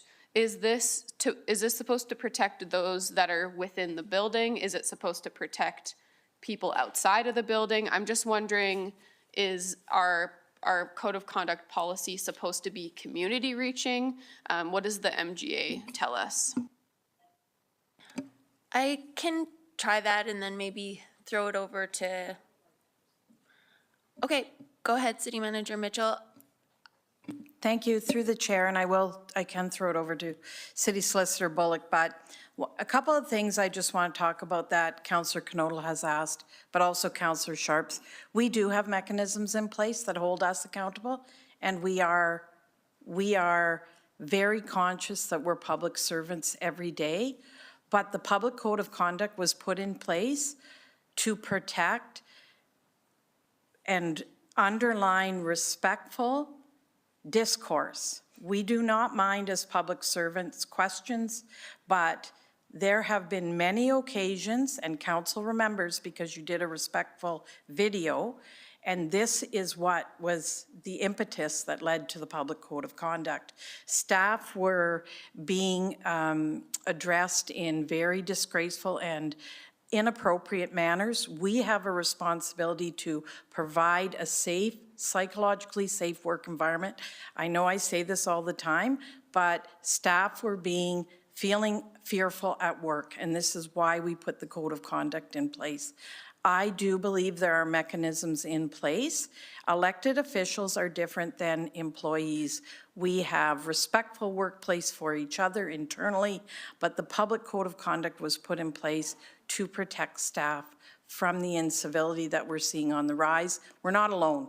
It's right across the country, but that's what the impetus was for it. I think there isn't an opportunity for public comment on this particular issue.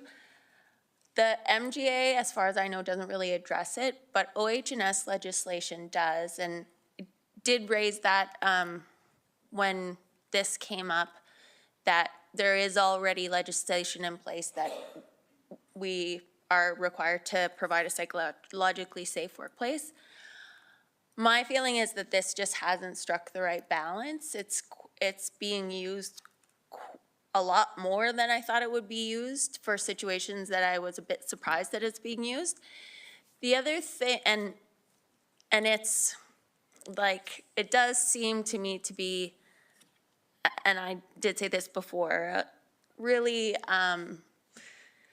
maybe not, it comes close to being not consistent with the charter. It says we have to, like, it doesn't overrule the charter, but an individual isn't necessarily going to know, exactly where, like, what parts breach the charter or whether, and we can't really expect them to. The other thing that I would say is that as a public body, I would think that having your whistleblower program be open to the public would be appropriate. Ours is not. Councillors can't make whistleblower complaints and the public can't make whistleblower complaints. So when I read Councillor Sharp's motion there, that's what it seemed to me to be asking, is that, maybe we need to readjust. Maybe we haven't found the right balance on the public code of conduct, and it's probably appropriate to have a whistleblower avenue for members of the public to access. I think that's a pretty standard element of good governance. Did you have a follow-up, Councillor Knodel? Go ahead. Yeah, I'm just curious. I mean, I think it makes sense that the public could complain against councillors via the code of conduct bylaw, but it seems to me that there's a bit of like bylaw overreach if our bylaw is starting to allow the public to complain against staff, being that they're held to HR standards. I don't know, like, I'm just thinking administrative codes of conduct. I feel like it doesn't make sense to me. I understand that the public the public interacts with staff, but the public, that's like going to a grocery store and the public filing a complaint to the leadership body in a grocery store if there's a problem. And I understand we're in public service, but I feel like it becomes pretty, I just feel like we're opening a door to focusing on the problem rather than the solution. Ultimately, we should be focusing on leading forward rather than like, here's room for all the problems. And I feel like we're stumbling over problems over and over again. We're focusing on the problems over and over again. So to me, it doesn't make sense. If I may respond just on the whistleblower point, our choice to focus on problems is our choice. So I'm not sure that that's the responsibility of the policy or bylaw. We can choose to spend our resources on focusing on problems or focusing on solutions or whatever we like. For a whistleblower, I think one of the benefits is that if something is happening, the city is doing that is maybe not above board, not saying it is, a member of the public might know it, but we might not, and that member of the public may not want to like fully advertise that they know it. So it's a check and balance within, you know, a good governance system, just to make sure that if there is corruption happening or waste happening, that we have the opportunity to learn about it in a manner that people are actually going to report. Councillor Hirsch. Well, I think actually city manager was on the right path, and what my thoughts are, I'm with Councillor Sharps in terms of the common sense, what we created, and then there should be the counterpoint. But I feel like we almost have to just take a little pause and take a step back, and I'll tell you why. We're entering into a new world. So it wasn't very long ago that the provincial government created the Councillor Code of Conduct, et cetera, and it wasn't even that long ago they rescinded it. So now we're kind of in a world now where we are entering into a new world when we talk about accountability. So, and again, where I'm going with city manager's comments is that we're not the only municipality that runs into that. There's a lot of discourse all over the place, and just recently, I think we all kind of hear the stories why, how people got frustrated. Unfortunately, we now have governments and international and different other governments that we might have some pause with as well, without going into specifics. But I'm just wondering if because the trouble I have with the motion specific to the motion is that there's a call to action with a prescription, and what I feel like we could do is really, in some ways, if we can table that, if that's the future, so be it. But I'm thinking, you know, with the adage of the good old jurisdictional scan, but on top of that, never mind that, about us making some resolution at Alberta municipalities, whoever's going to that, or in fact FCM, which is now the Federation of Canadian Municipalities, for us to say, what actionable items can we take on this? There seems to be, at a 100,000 foot level, levels of mistrust both ways. How do we install that and enshrine that again, that is the case? And quite frankly, we had mechanisms before. If you had a care or concern, you could raise it forward. I guess in some ways, I know we're trying to formalize and find another policy for it, but what I'm thinking is collectively, if we can maybe take this away and really escalate it and see what, you know, within the Alberta municipalities who certainly have dealt with it before, and FCM, and this is coming up soon. We got the conference coming and can maybe move it forward. Councillor Robbins. Sorry. Thank you, Mayor Clark. My bronchitis is not going away. So we discussed the public code of conduct after Director Cohen presented it. We discussed it at some length. Thank you very much. And we voted on it just on October 7th. So here we are 6 or 7 months later. with a motion saying, well, we didn't mean that. That's what I take the motion to mean. I meant it when I voted for the public code of conduct. I read it carefully. I listened to Director Koken.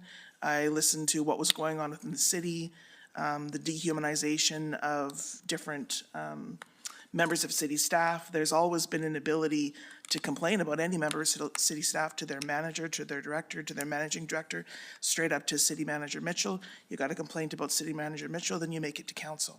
So there's always been a way that the public can complain about a city employee.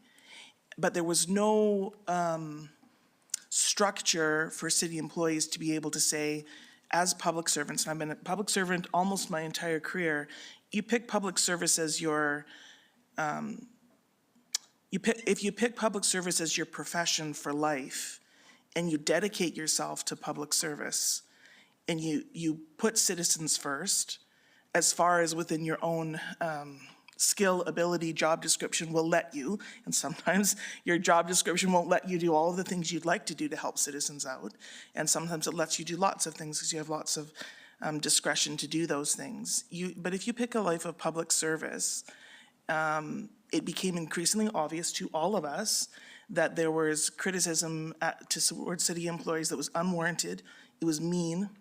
It was mean. It was dehumanizing. People were reluctant to say they even worked for the city for fear of getting retribution within the community. I heard that from many city employees, and not because I'm a counselor, but because I know them through their kids. And they weren't complaining about it. God love them. They were not complaining about it.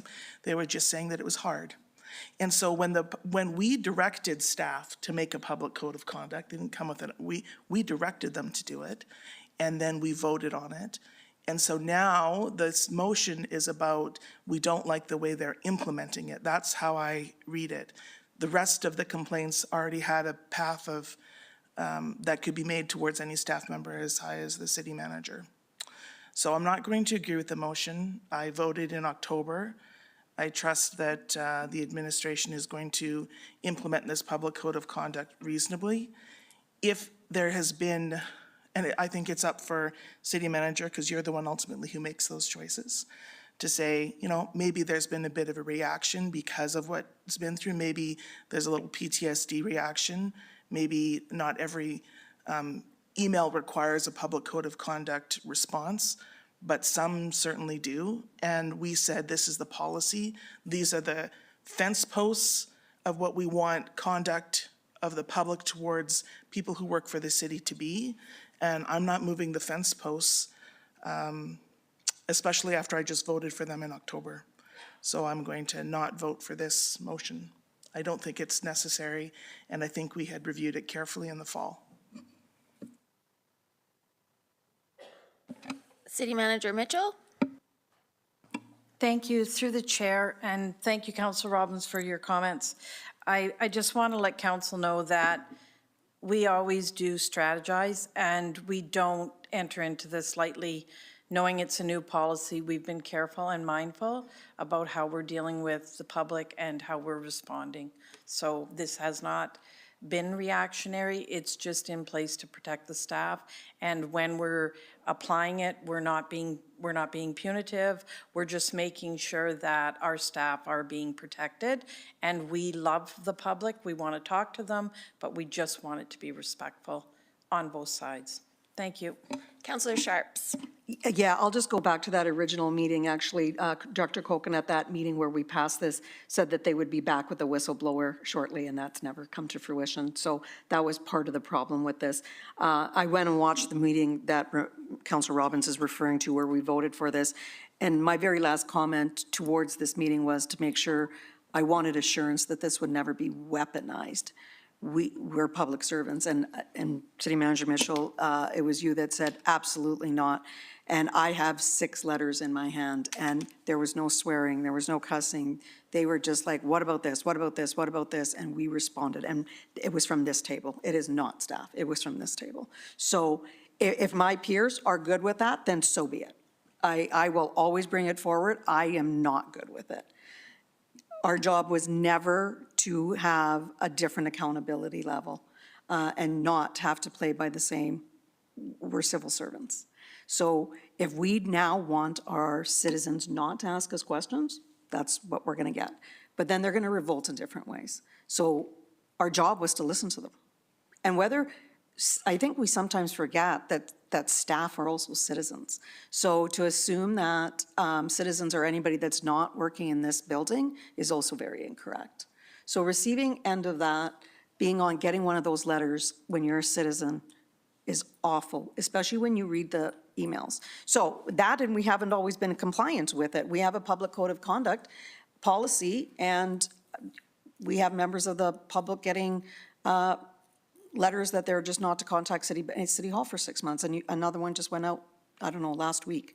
So we have a code of conduct, we have a policy, and we're not following it. So I'm not really sure why we have a policy if we're not going to follow it. But regardless, I do stand by that we are just as accountable to the community as administration is. Councillor Dumnowski? Yeah, through the chair, good conversation. I will say that largely a lot of my thoughts, Councillor Robbins captured perfectly. I will add that it's not lost on any of us, and it's not we either support this or we don't, although in the end we have to adjudicate it in the form of a vote. But in principle, we support the employees of this organization who work for the public, work on behalf of the public to feel and be safe and regarded in a healthy way and treated accordingly.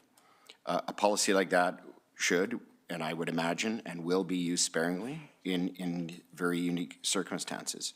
No matter what, I would argue and submit that the moment it is being used, to the point that it was made, it will be perceived as a weaponization, because after all, why would staff ever have the need to, quote unquote, lay a conduct on or create some kind of restriction around a community member? And so there's certainty around the fact that it being used will be seen as weaponization. That's my argument. As far as the ability for the public, I can't even imagine the pitfalls that would occur in sequence if the public had it the other way, and not because of fairness. This isn't about that fairness, transparency, equalized argument. This is about reasonableness. Our employees work at this organization, and they work under the leadership of that lady over there. Our employee. We are elected by the public. We are a conduit. We are a voice for the public. And so if the public, and when the public, and we all can say and affirm, when the public have concerns, they will bring it to us. We will have to constitute or look at that and adjudicate whether it requires any further action or concerns. And ultimately, we hold our city manager to account based on KPIs and measurables. I will use a small example. The other week I had a concern from somebody about planning, and not picking on planning, but it was a planning issue, and I was able to elevate that issue as a spokesperson for that public member or members to our staff, who appropriately, I'm off, hands off, I don't get operational, dealt with it. All I got is a thank you back. I don't even know what the resolution was. That's how we hold our staff to account. And so I believe there is a conduct that is in play, and it is in play through our governance structure.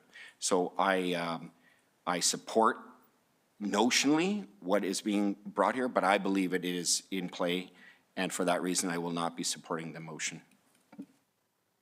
Councillor McGrogan. Thank you. Through the chair, a lot of really good, I'm glad I seconded the motion, because I think it's been a great conversation. And this is, I think, the community, wants to hear this. They want to hear, go back to review, why was this public code of conduct put in place in the first place, and how is it now operationalized, if we want to call it that? Because, every time, we should be visiting policy and talking about its effectiveness and whether, it's working or it isn't. And I think what Councillor Sharps is saying is she doesn't think it's working because there's a piece that's missing. And I'm going to suggest that I think, and Councillor Dumanowski hit on it, we have an employee, one, and if we think the goalposts aren't where we thought that policy intended them to be, then it's our responsibility to talk to the city manager and make sure that we're in alignment so that she can consider the policy and consider how it's rolled out. So I think it's, the motion, I thank you, Councilor Sharps, for bringing it up. I think it's good. It's just too prescriptive about we need to do this immediately, in my mind anyway. But I think so I'm not going to support it as it is, but I do think that this is a great opportunity to look at specific incidents where, you know, it could be that, I don't like the word weaponized either. If it appears to be weaponized, there's a perception that it is, and everybody's perception isn't necessarily everybody's reality. But appreciate the conversation. Won't support this motion as it stands, but thankful to have the discussion. So I feel like accountability often gets mixed in with or conflated with attacking or trying to get people or something like that.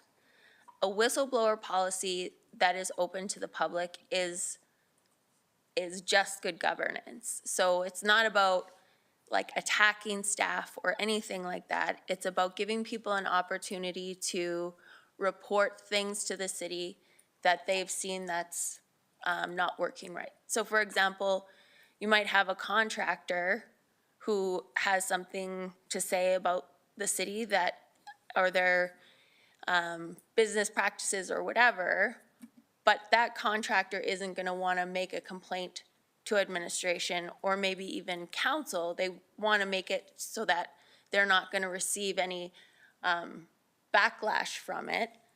So that's, I mean, there's lots of whistleblower policies. I think probably most corporations have them as well. It is just a check and balance mechanism. And it does make me a bit uncomfortable, the conflation of the idea of holding the city accountable or holding our employee accountable as that's a mean thing to do. Well, it's just our job, and the more opportunities we can have to improve, the better. I find that the right balance has not been struck. So regardless of this council having approved it, it's now been in usage for some time. And it certainly has been used more often than I thought it would be. And so while I don't agree with the exact suggestion that we amend the code of conduct to apply to administration, I think that bringing forward a whistleblower, amendments to our whistleblower policy that would allow members of the public and council to make whistleblower complaints to an integrity commissioner would be appropriate and a wise governance step. Councillor Van Dyke? Yes, thank you through the chair. I just have a question. Several councillors have referenced they're surprised at how often this has been used. I've not seen any numbers reported on how many times this has been used, and I'm not sure what would be reasonable in a city of 65,000 people. So I'm just wondering if perhaps you have seen data that the rest of us have not seen. I have received, probably it sounds like I have, but that would just be from emails that I've received.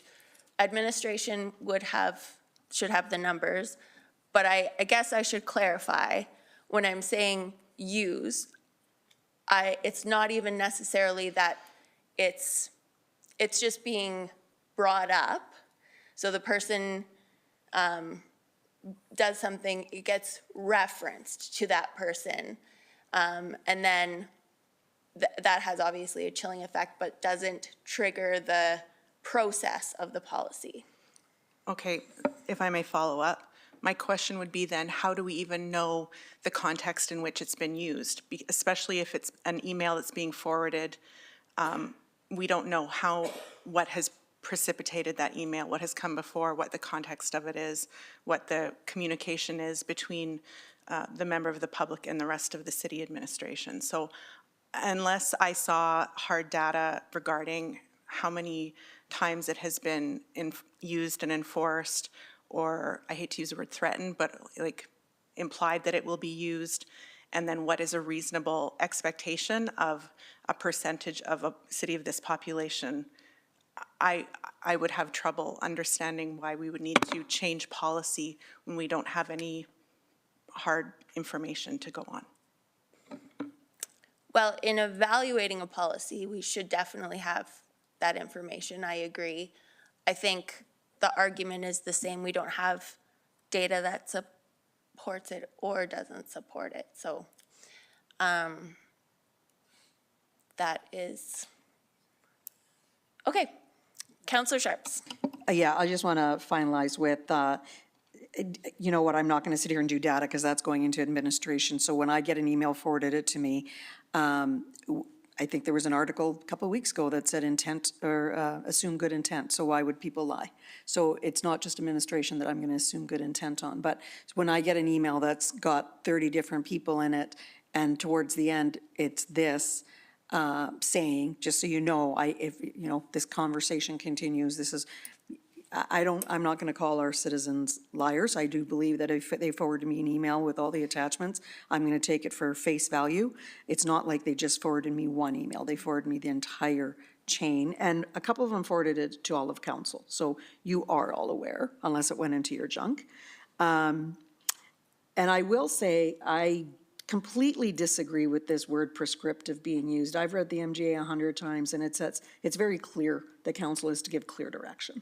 So prescriptive, I see that as detail.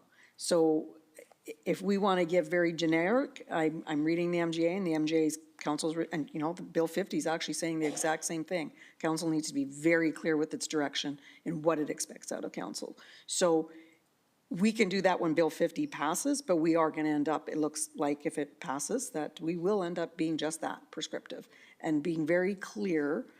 And I point out the motion that just came back. I don't believe there was any ill intent on it, but it was clear that it was an and, not an or, and it came back as an or. So that's why clarity is so important.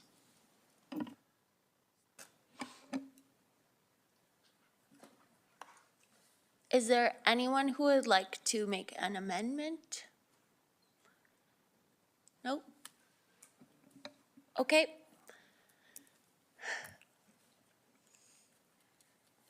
We will vote on the motion.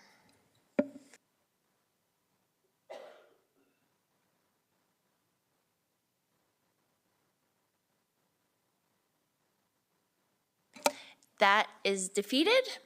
Next item is indemnification. This is also brought forward by Councillor Sharps. Councillor Sharps, can you please make your motion? If it's seconded, I will come back to you for background. Absolutely. It is, let me just get it. I move that the indemnification policy be revised to allow council to seek independent legal advice without requiring city administration approval. The revised policy should also ensure that legal counsel is available in cases of accusations from any person internally or externally. Council directs administration to complete, it says police, and it's meant to be policy by end of Q2. Do we have a seconder? Well, once again, I will second for the sake of discussion. I also feel like this item has been raised with administration. This item did come forward for council approval, or what council did direct administration to come back with a revised indemnification on March 20th, 2023. That has not come back yet. It was overlooked. City manager and city solicitor Bullock have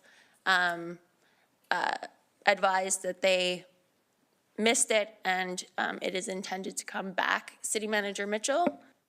Thank you. Through the chair, not to divert from the motion. I would like to get some more information on it.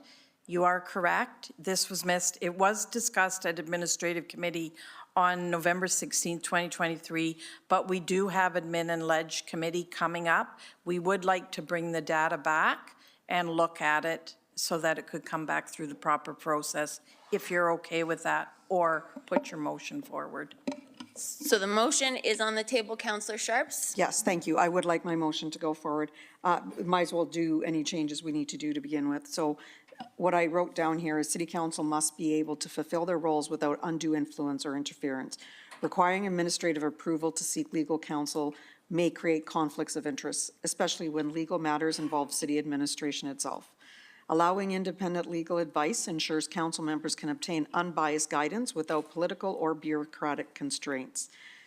City administration's approval requirement could lead to scenarios where council members are discouraged from seeking legal advice on matters involving potential mismanagement, misconduct, or controversial decisions made by administration. A revised policy would eliminate this bottleneck and provide council members with fair access to counsel when needed. Again, it also strengthens our governance and accountability. Effective governance requires independent oversight and legal clarity. Enabling council members to seek legal advice without administrative approval reinforces the principle of transparency and accountability. And aligning with best practices, many municipalities and government bodies, as you will find out when you do your jurisdictional scan, recognize the importance of allowing elected officials direct access to legal counsel without intermediary approval. This practice protects their ability to make informed decisions, reducing legal risk, and ensuring compliance with municipal laws and ethical obligations. Ultimately, we are also safeguarding the public interest. Apologies, I scrolled up too fast here. The council must represent the public and must make our decisions with confidence in a legal framework surrounding municipal operations. Without direct access to legal advice, there may be forced to rely on interpretations provided by administration, which could be shaped by institutional interests rather than public welfare. A revised policy fosters greater trust in the democratic process. Timely guidance prevents costly litigation and legal errors. I think revising the indemnification policy, allowing council members independent legal advice without city administration approval is a necessary step to strengthening governance and ensuring fair decision-making. So I will say the part of the policy that I am, other than the March 2023 outstanding, is that if we are sued or threatened to be sued and I attempt to go get legal advice, I have to go through City Manager Mitchell. Well, if I'm being sued by somebody that says I'm not doing my job and you deny it, that's my job right there. So I'm in a situation where you could deny me for doing my position. So that tends to be, in fact, I was recently in that situation and I have an agreement with my lawyer, so thank God I exchanged services, so. Councillor Hirsch. Thanks. So I appreciate the motion. I'm wondering if this can get taken back, and I got a couple questions. First, if it can go through Admin and Ledge for their review. Also, I note that this is to be completed by Q2. Knowing that it has been a miss, is that something that's achievable as far as the date goes? No? Okay, so because I've got a number of questions in terms of, so I absolutely do appreciate Councillor Sharp's position when it comes to getting the independent legal advice. The question becomes who pays and in what amount and what limits. So the challenge is if we left it as is, it means we can go get independent legal advice and, oh, by the way, here's your $25,000 bill. Having said that, I know for a fact that the current policy is what we get for ILA is way too low. And it certainly does need some review. But that said, I think both from the governance side and administration side, this screams at me it needs to go to a subcommittee for their review, because the governance side wants to feel protected, but yet the administration's responsibility of the public purse is in play as well. So my preference, and I don't know if it, if this motion stands, then it might be I guess I don't want to necessarily have this die. I actually would like to refer this item to Admin and Ledge for their review, rather than vote on it and kill it. So I like the message, but I think we need to take this back to a committee. Councillor Hirsch, I believe what was said, yes, was that it would go back to ALR. Yes, Councillor so Sharps. originally this was, that's why I wrote it the way I did. It's already been back to admin and ledge, and it was sent back to council, and then council sent it back to admin. So I didn't want to send half to admin and half to admin and ledge. But I'm happy with whatever. But again, just so you know, the reason I didn't add the amounts in, because I didn't want to be too prescriptive. Appreciate that, because in fairness, it is important. And again, I'll harp this all day long, we're governance, and then it's up to administration to take us there with options. But I don't know, and I guess I would look at my council mates to determine the best course of action. I feel it would be Admin and Ledge, because this has everything to do with governance at our level, but certainly working in tandem with the administration. Their due diligence can be done and be brought forward at that subcommittee level and have the kind of the meeting of the minds, so to speak. So anyway, I'll just leave it at that. Thanks. Councillor Van Dyke. Yes, thank you through the chair. So I agree that this needs to be reviewed, but I would prefer to not limit it to the items in the current motion. I would like a general review of the indemnification policy to bring it up to current typical standards across the province, including what Councillor Hirsch was speaking about. I do have some hesitation around not having checks and balances and approval, because I think there does need to be some kind of an approval process so that councillors cannot just go and seek legal opinion on their own without getting any kind of approval, incurring a cost for the taxpayer and no one having any oversight over that. But I think that perhaps doing a jurisdictional scan to see what other municipalities do around that would be helpful. So I think a general review of the indemnification policy would be very helpful, I think, and beneficial to council and our community. And so I'd be happy to make an amendment to send the entire policy I think, for review. yep, I think that it is important to give some direction because like we want it changed to, for, in certain ways, a total review is fine if that's necessary, but in March 20, there were certain asks very similar to these asks. And I'm not sure that I can't see them. I'm not sure that the intention is that the indemnification policy would only say what is written here. I think obviously checks and balances would need to be proposed as well. That just because, you know, we only have so much money. City Manager Mitchell. Thank you through the chair, and I agree with Councillor Hirsch and Councillor Van Dyke, and we're not opposed to that, but I would ask that if it does get approved, that we take out the end of Q2, because that is not humanly possible. Thank you. Councillor McGrogan. So would we suggest a friendly amendment then to the motion so it stays on the floor? Just a regular amendment. Okay, just a regular amendment to the motion. Sorry, I don't know where this friendly came from, but there's really nothing friendly about some of this. Do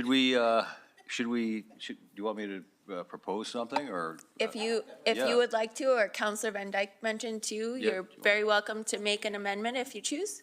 Well, I'm just going off the top of my head here, but, you know, I move the indemnification policy be sent back to admin and legislative committee for review to determine provincial best practices. If I may, Yeah. there is already an outstanding motion for the indemnification policy to come back to council. So I'm not sure that if we just say that for it to be reviewed, that's probably not different than the, And what's already on the yeah. table. Sorry, No. you are welcome to still No, make I your just, motion, no, but I just don't want to see this defeated either. I think, so I think in some ways, we need to find a way to, I guess, land on a soft spot here. There's the original motion.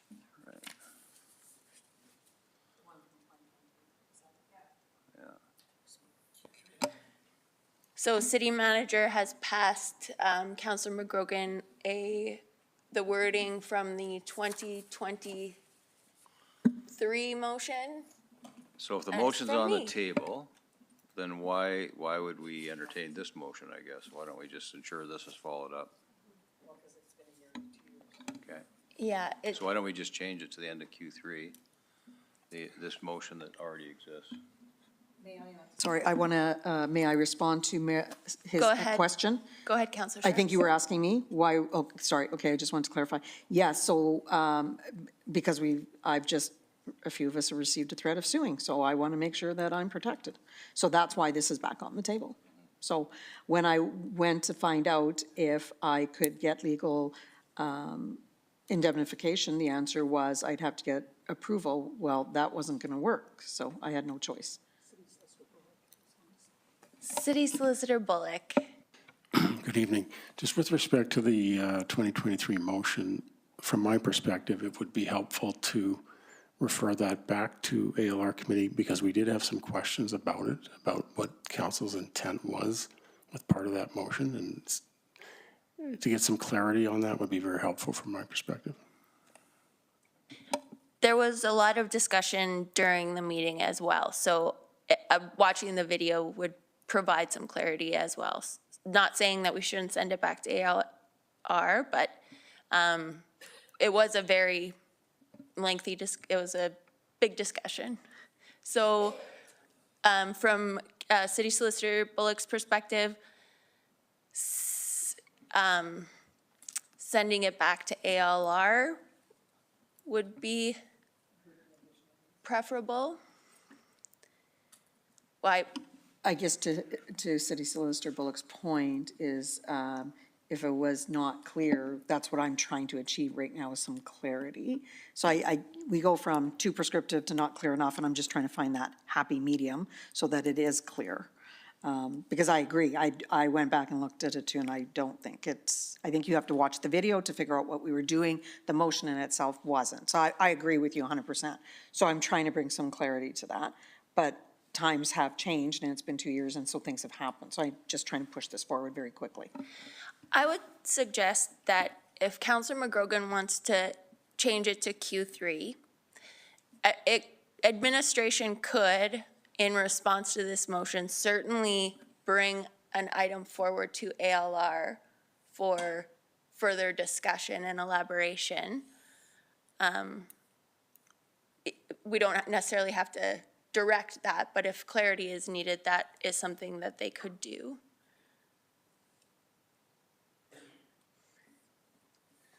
I'm looking at you. Yeah, no, I'm just kind of nervous looking at the motion that we haven't dealt with and trying to, I guess, amalgamate this new one in a way that adds value to both the motions. I'm worried that one conflicts with the other to some degree.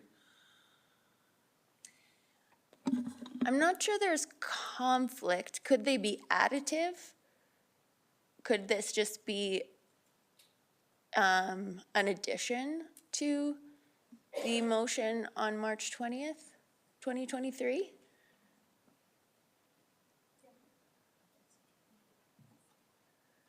City clerk, oh, sorry, go ahead. Yeah, no, it talks in here about included general indemnification clause and separating council and committee appointees. So that general indemnification clause piece is already here. I think what Councillor Sharps is looking for is just for admin and ledge to consider the independence of legal advice and of structure around it. Would that be right? City clerk? So the two motions are very similar with the addition of seeking legal counsel within a parameter, like within, that's different than it is right now. Is that my understanding? So I think we can make them, like, this is just let's say this could be just clarification of the March 20th, 2023 motion. Adding additional clarity. Okay. City clerk said okay.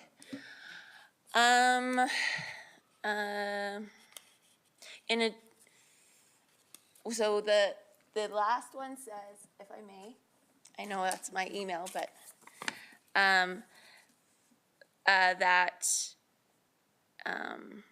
in addition to the considerations of the March 20th, 2023 motion regarding indemnification or the indemnity policy, administration shall also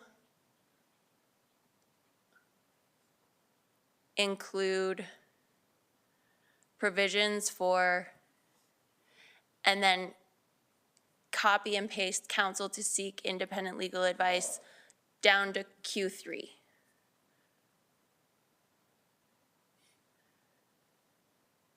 Oh, sorry, my apologies. Can you undo that?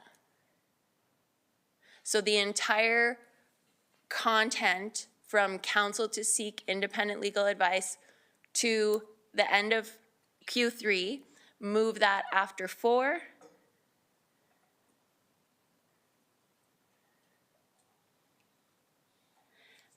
How do people feel about that?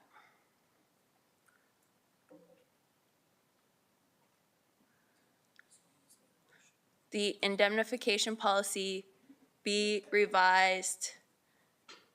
Just take out the indemnification policy be revised to allow.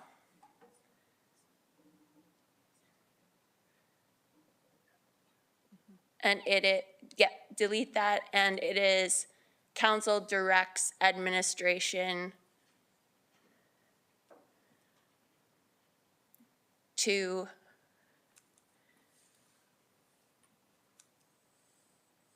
in addition, where did in addition go? Oh, yeah, addition instead of additional, but is that sort of what you were thinking, Councillor McGrogan?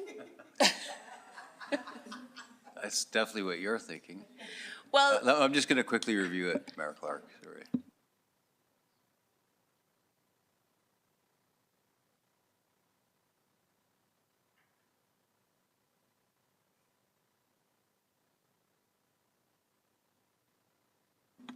The only piece I think is missing is probably the part around the mechanism for limits and what have you not, unless that's just something that the admin committee works on as part of this.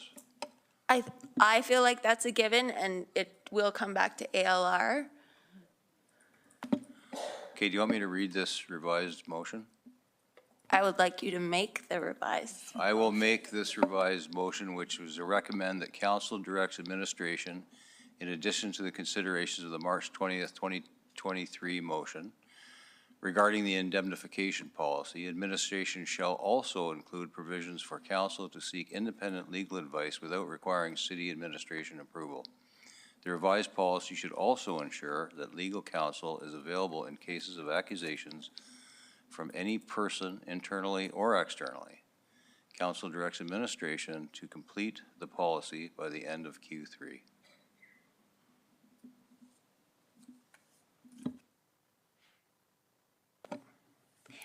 And of course, as always, administration is certainly encouraged to provide options and the pros and cons of various options, costs, et cetera, when they bring forward the briefing note. Councillor Dumanowski. Oh, seconder, please.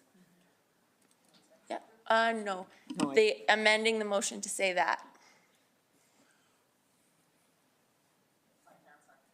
I don't think you can because it's your motion.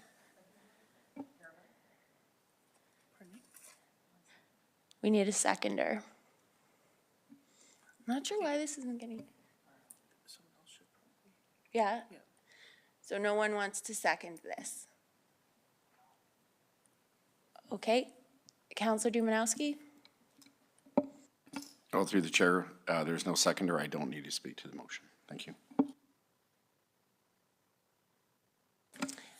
All right. So we're back to the original motion.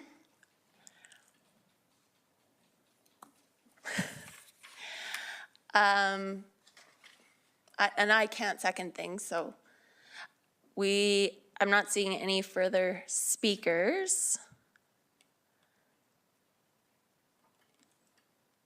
Counselor Dumanowski? Well, Your Worship, since we're reverting back to the original motion, I will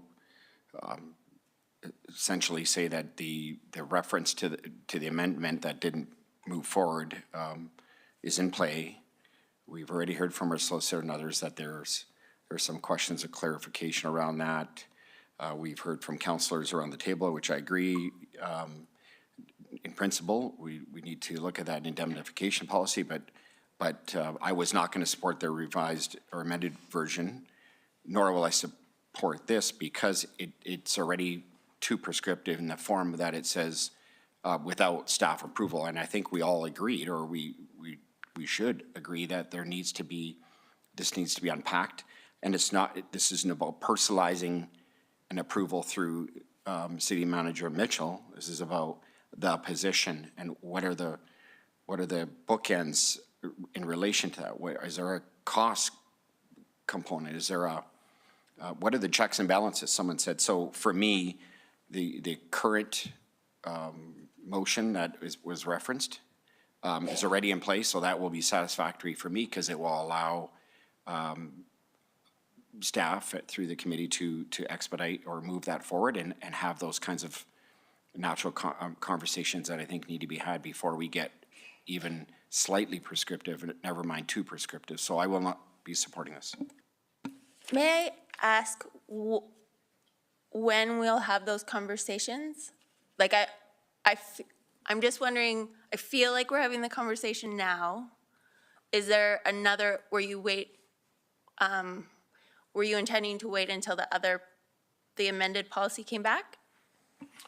Through the chair, I think we're all hearing and the public's hearing and we're agreeing, and the chair is right there, Mr. McGrogan, Councillor McGrogan, and I'm on that committee, and Councillor Knodel. So I think that he has the right as chair to ask that to be brought back to the table, to even reinitiate, hey, where are we at? What are the parameters upon which we want to move this forward? What are the natural timelines, et cetera? I think that will achieve what council is asking, that there be a review, that it somehow be resurrected or brought back in a more timely fashion. I think ultimately we will achieve all ends by defeating this and allowing the natural process with the previous motion that was made to come forward. And Councillor McGrogan, or one of us, we can even ask to have that brought back, and at least it'll again bring new life to it in the form of immediacy and where we go from there. Councillor Knodel? Thank you, Mayor Clark. Through the chair to City Manager Mitchell, I'm just wondering when you think is reasonable for us to hear about this, and if it's necessary for Councillor McGrogan to add it to the ALR agenda, or if you have it on a separate oil list, or what your take is. City Manager Mitchell? Thank you. Through the chair to Councillor Knodel. Clerk, solicitor, and I have had a discussion. We're hoping to put it on the May 15th agenda for ALR to have some discussion and then move it forward as quickly as possible. We may make Q2, but I don't want to make promises that we can't keep. But we understand that because it slipped through the cracks, we want to make sure that it's done, but we want to be thoughtful and make sure we're giving our advice as well, too. Thank you. Thank you. Councillor Robbins? Yeah, I'm not going to support the motion, but I want to thank Councillor Sharps for bringing it up. If it's a bit of an analogy here, but my children bring their dirty clothes downstairs to the laundry room in big piles, and I go through and I systematically wash them all and fold them and make them take them back upstairs. Sometimes there's a jersey that's needed for practice the next day that gets in the pile, and this is kind of one of those. So like, we need this done. I'm glad that you brought it up so we could discuss it here. So let's just take that jersey out, send it off to ALR, they can do the washing and folding, and then the rest of us can look at it and say, yeah, we like that or we don't, and we can put it away and file that one as done and dusted. So I'm really grateful you brought it up, Councillor Sharps. I'm not gonna support it in this, but I'm confident it's being pulled out of the dirty laundry pile now. Councillor McGrogan? Yeah, that's a good analogy. I'll agree with that one, and I'll wash if Councillor Dumanowski dries. And we will commit to making this a priority at Mid and Ledge. Thank you. If I may, I would definitely support this motion. I do believe that it is council's job to provide direction to the city manager regarding policy. However, if it is the intention of council to just put it to ALR, I would suggest that defeating this motion is not ideal. Perhaps withdrawing or postponing it would be better, because I would hate for the impression to be that these are not important things to consider. And if we defeat it, it might tend to give that impression. You already went, Councillor Sharps? Thank you. If I'm the last speaker, I'll just summarize, well, because it's not my motion, so I guess I can speak now. It's on Councillor McGrogan's, right? Is it still mine? But no seconder? Yeah, there was a seconder. Oh. Originally. Oh, it's the original. Okay, well, I'm going to tell you right now, I think that we should support my motion, and I'll tell you why. I have heard administration, and this isn't a dig, but I've heard administration come back and say that we're not always clear. So this is the time when we do motions, is to give clarity. So for 2 years, this one motion has been unclear, and shame on us for not following up with city solicitor and city manager. But now that we have, we're finding out it's a lack of clarity. So instead of doing the same thing over and over and hoping that we're going to get better at it, why can't we just be clearer and get it done? So I just do not understand why we are so risk adverse to making a motion, which is literally the only way we can get work done. It is definitely weird for me to do this, but at the end of the day, I stand by my motion. I think that we have to get policy done. Council is directly in charge of policy, and it is our responsibility to get it done, and it's not done on a wish list. It's done through a motion of council. Comment on whether you would like to withdraw or postpone. I will leave that with you. We'll go to Councillor Van Dyke and then come back. Yes, thank you through the chair. I have a question on policy, which I think can be best answered by the city clerk, if I may. So if council votes against this motion, it does not compromise the original motion from 23. I just want to confirm that. Okay. No, there's direction given. Okay. I just wanted to make sure that we were adhering to the process. Thank you. Councillor Sharps? Sorry, what was the question? I know, I was going to make her repeat it. I will actually ask the city clerk. Well, can I ask a question? Because maybe I'm not understanding. What's the value in postponing it, other than deferring something that we're just going to have to vote on anyways? Well, I would hate for it to be perceived, if it does not pass, that those criteria are not important to council, or that we don't want to include them or consider them in the new policy or the policy amendments that are coming forward. But perhaps, City Clerk, can you comment on that? Like, we're defeating a motion, but does that prejudice the contents of that motion in any way? Well, if you're defeating a motion that you're not in favor of the contents of it, so postponing it could be an option. Is that what you're asking? But for example, it could be defeated because Q2 is. Oh. So because there's no way of knowing why people defeated it, would defeating it be prejudicial to, like, including these things in the policy? Is it a message, no, we don't want these things? I would say not. Okay, just wanted that I to be would, clear. I would say not, but. Well, you have to say.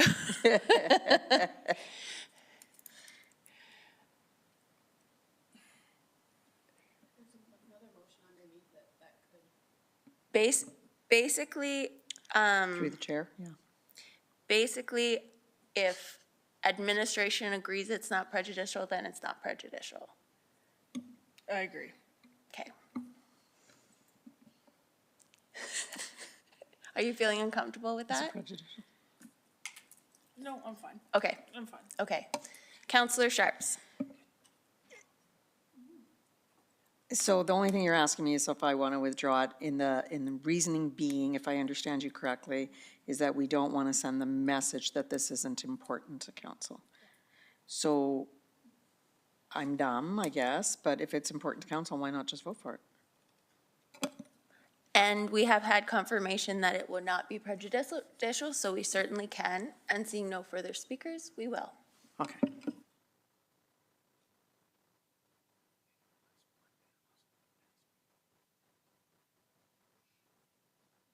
And that is defeated. Committee business 11.1, summary of 2025-2026 business license fees. This item is for information only. I'm not 100% sure why it's not in the consent agenda, but okay. There was a motion by Councillor Hirsch. Okay, okay, thank you. So, are we having a presentation, or does anyone have any questions? Presentation, okay.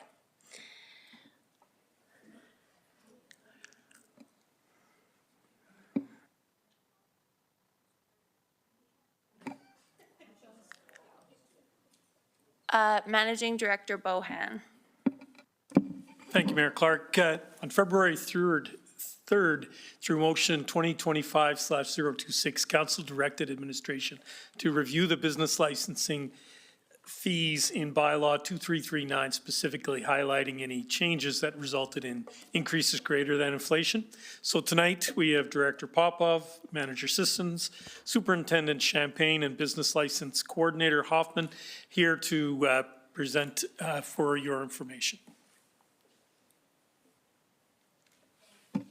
Thank you very much. Manager Sissons. So, thank you. So I'll just start with a brief overview of our presentation. So we're going to talk a little bit about our PDS budget fundamentals, because the licensing does make up a huge component of that. We'll talk about the principles of user-funded versus taxpayer-funded. And then we'll get into very detailed specifics about the business license revenue. So just a summary of PDS budget. So our revenue decreased, and this is all budgeted amounts. It decreased from 2.9 million in 2024 to 2.5 million for 2025. So that's a 13.7% decrease. When we were looking at the budget this past fall, we went back to the last 5 years and just recognized that there was a trend of over projecting what the revenue was going to be. So we looked at what the actuals were for the last 5 years, and that came in at a substantial lower amount than what was previously forecasted. That went through the whole budget process, and that was flagged during that piece there. Our expenses have increased from 4.86 million in 2024 to just a little over 5 million. So a 3.8% increase. One of the budget directions that we received was there's no PDS operations cost increase for 2025 or 2026, excepting the collective bargaining agreements that apply to the whole city and any enroll adjustments. So we did achieve that. We went through every line item and adjusted everything. Our internal allocations increased from 904,000 in 24 to 1.23 million in 25.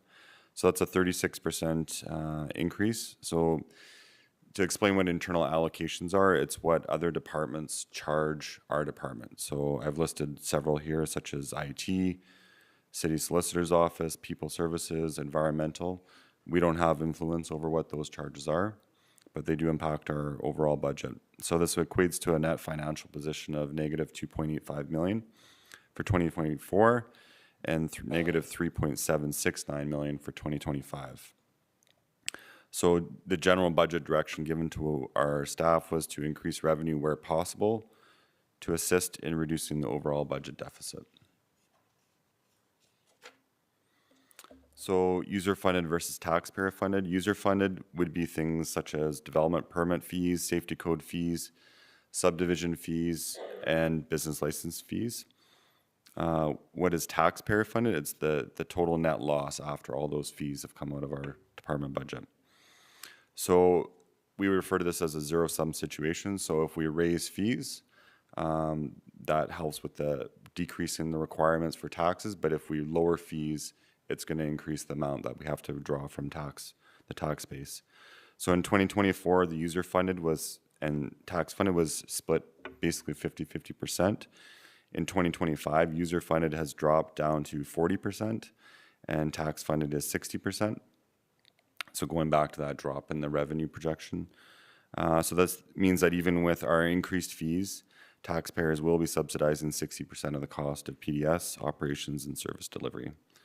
And so this is more of a question for council as to, at a governance level, what is the appropriate level of cost recovery for developers and businesses for services? In some communities, just as an example, the planning department or other departments are very heavily subsidized by the taxpayers, and in others, they're entirely funded by development.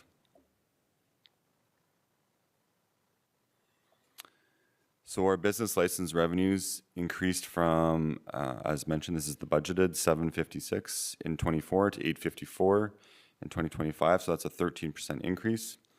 Actual business license is fairly typically closer to budgeted than other areas within PDS. So in development, for example, if you have, we don't dictate what development's going to happen, but if there's, let's say, a couple major projects that can really spike our revenue, whereas licensing is fairly consistent. I'll note that it is already, as of today, we are up pretty substantially over what our forecasted are in actuals. In 2024, there was approximately 3,400 business and contractor licenses.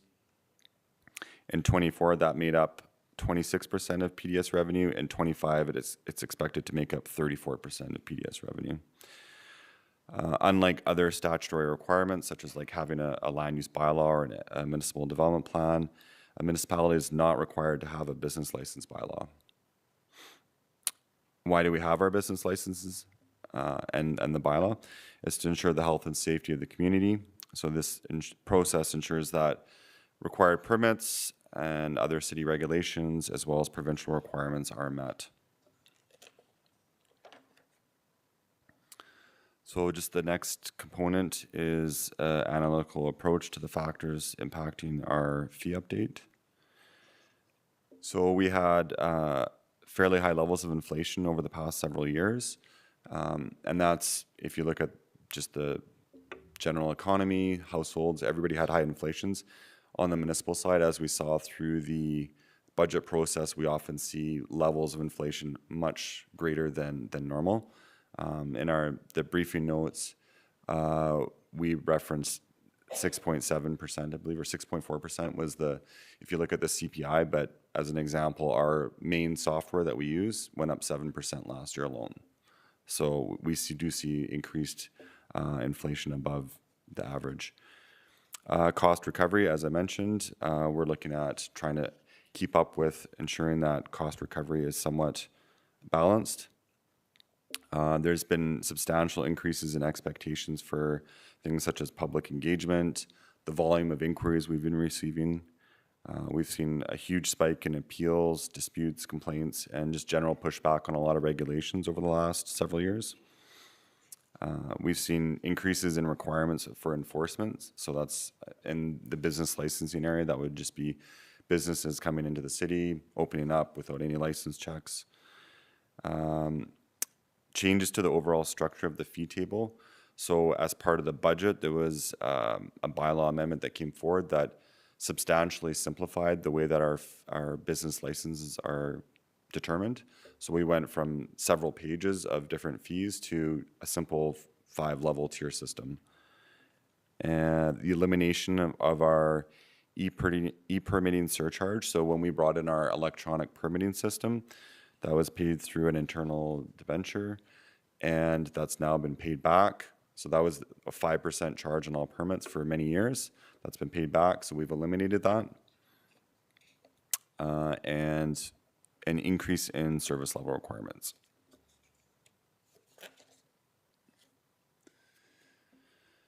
So we did provide a little bit of a comparison in the information that went along with the budget. And this was also passed along to the development industry to inform them of what the fees were before they were approved through council. And then the last section, I'm just going to go into the specifics, and with the resolution, it was explain the increase in fees specifically, but also where they were greater than inflation. So what I'm going to do is I'll break down what type of licenses went down in cost and what type of licenses went up in cost. So as I mentioned earlier, we had about 3,400 business licenses issued in 24. And this data goes back to March 5th as it worked its way through committee, but we had 781 licenses already issued as of March 5th.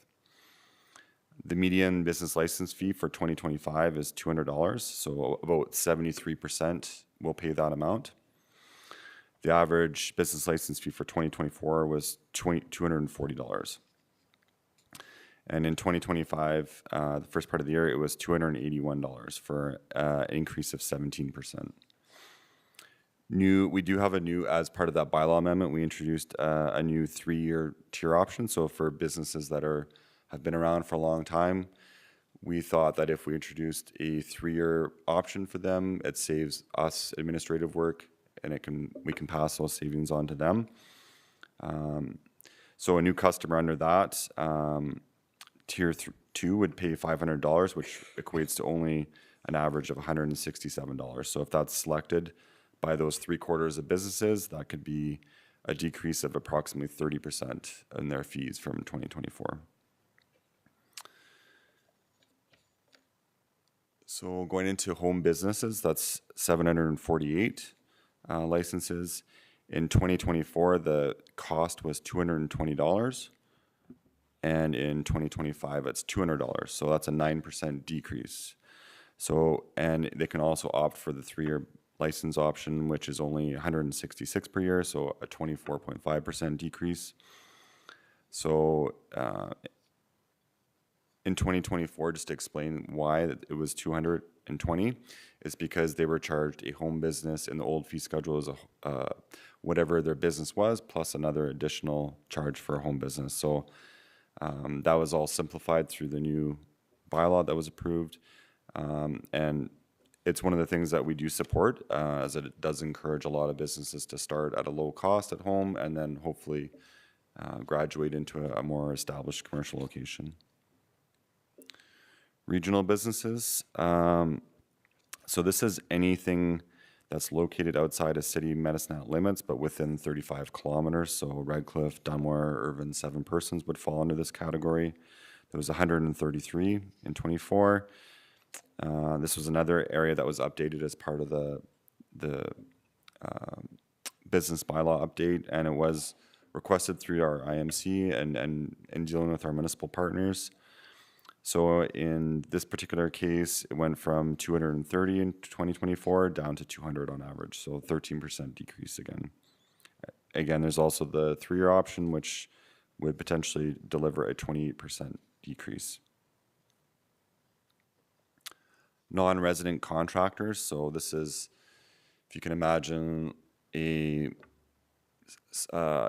a contracting company coming in from, let's say, Calgary to Medicine Hat to do some work for, let's say, a month or so. That went from 934 in 2024 to 900 in 2025, so just a very minor decrease. So whenever a business is located outside of that 35-kilometer zone, they pay their tier license fee plus a $500 surcharge, and this is very common practice throughout Alberta. And then the last category that had fee decreases, it's what we call a multiple classification business. So where, let's say, a business has several different things that they're doing, and you can think of some of the big box stores in town that do everything from tires to pharmacy to retail to various different things. So they paid on average, and it varied from $232 to up to $1,000, a little over $1,000. So we simplified this, and now they only pay whatever highest tier they fall under in the bylaw. So generally, most are going to be going down to that $800 value. So that was all the ones that we saw the decreases. I'll now go into some of the ones that we've seen increases on. So most general businesses would fall under this tier 2, so around 1,500 of them in town. And that went from $116.55 in 2024 to $200 in 2025. So that was a 72% increase. But I'll just note that at 116, we were substantially below most communities at that point. So we were already 40% below, for example, Lethbridge last year. So it's seeming like a large increase, but it's because we're also adjusting more towards the norm. Also, if they did sign up for a 3-year increase, it does lower that amount as well. And in dollar, it seems like a large percentage increase, but in dollar value, for example, on a 3-year, it's a difference of $49. And I mentioned already that in comparison to most municipalities in Alberta, the 200 isn't out of range at this point. So contractors, there's 389 of those in the city. They went from 206.85 in 24 to 400, so which is a fairly large increase.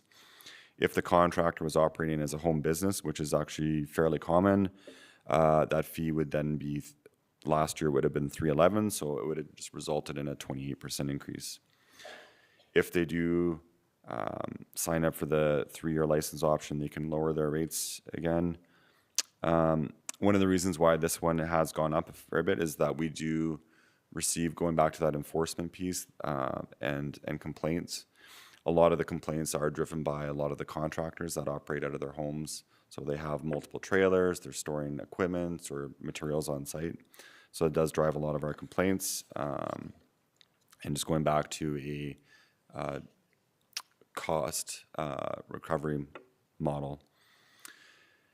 And also ensuring that these contractors are licensed. We see a lot of contractors come in that aren't licensed, and that's something that we don't want to see because it does affect health and safety. To another one, tier 3, so alcohol sales minors allowed.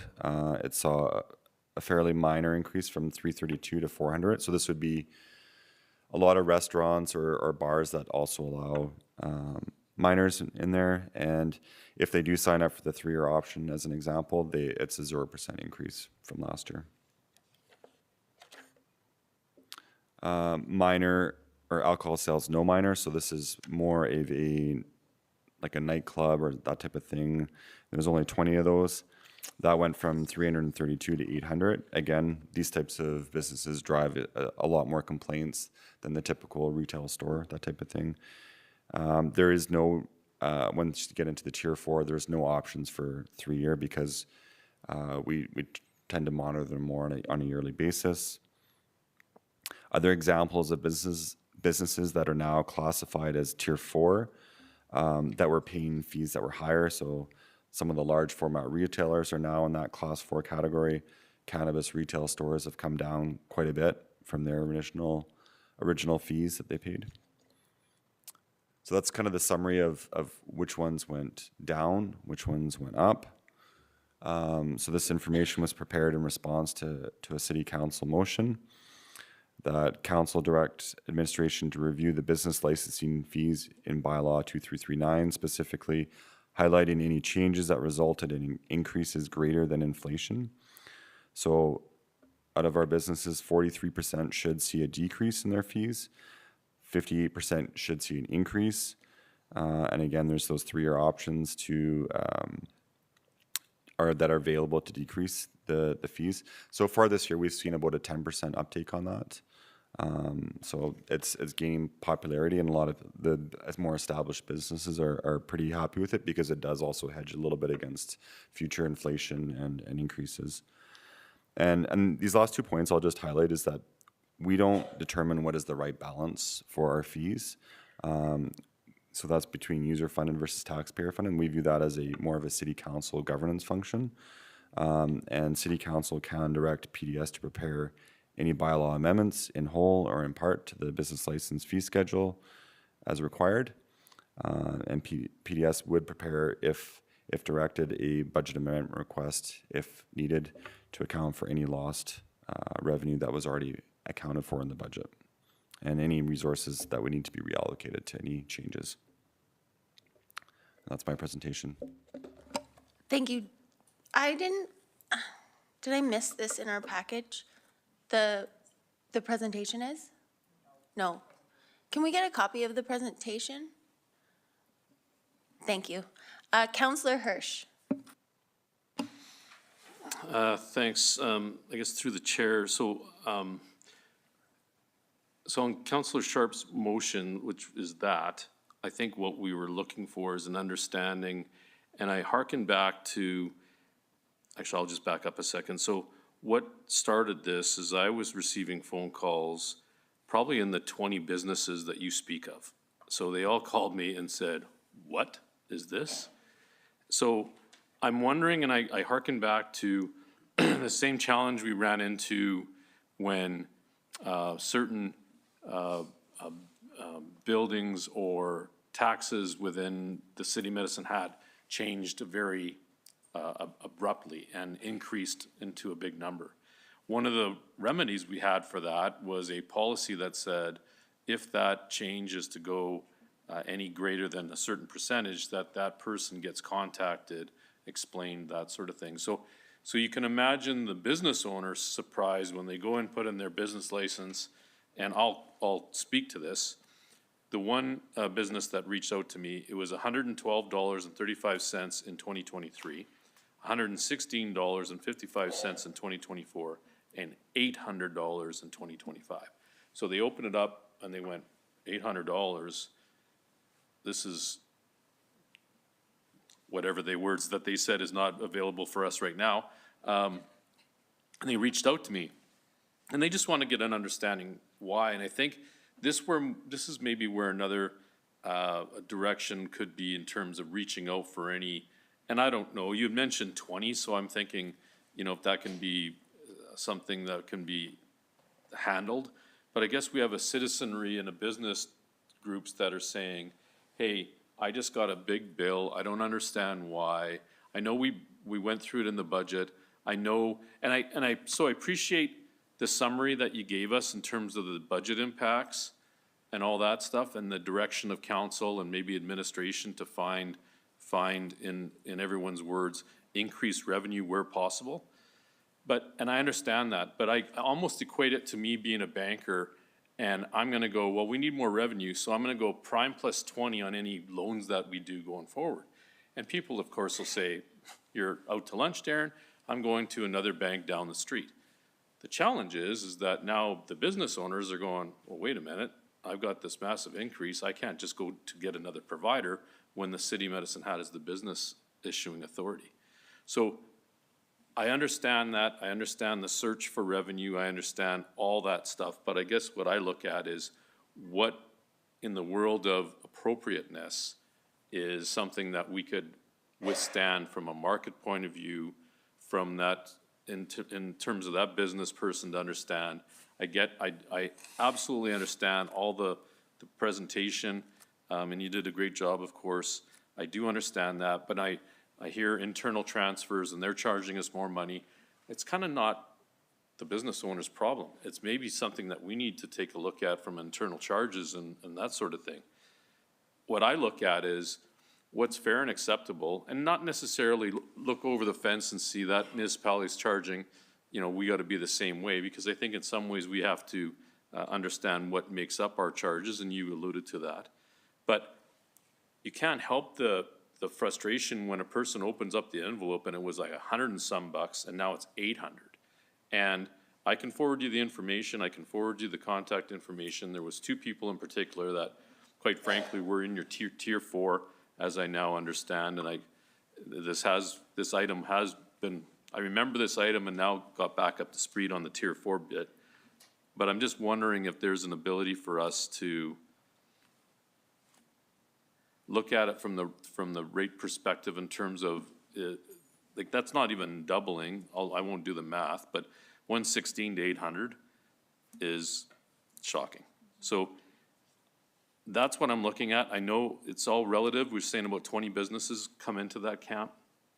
I guess I'm just trying to look at what can be done, and maybe we need to take this away to kind of look at what makes sense in terms of a blanket approach with, you know, it's the same thing we do in our taxes that you know, rising tide fits all boats. So I mean, if we're going to raise it commensurate, let's just maybe do it at all. I don't know, because I know you're talking about revenue increases, et cetera, but you know, I find 800 very, very outstanding and a bit too strong when it comes to the increase to the fees. So and maybe we just need to rework it and understand what that means when we look at the pricing.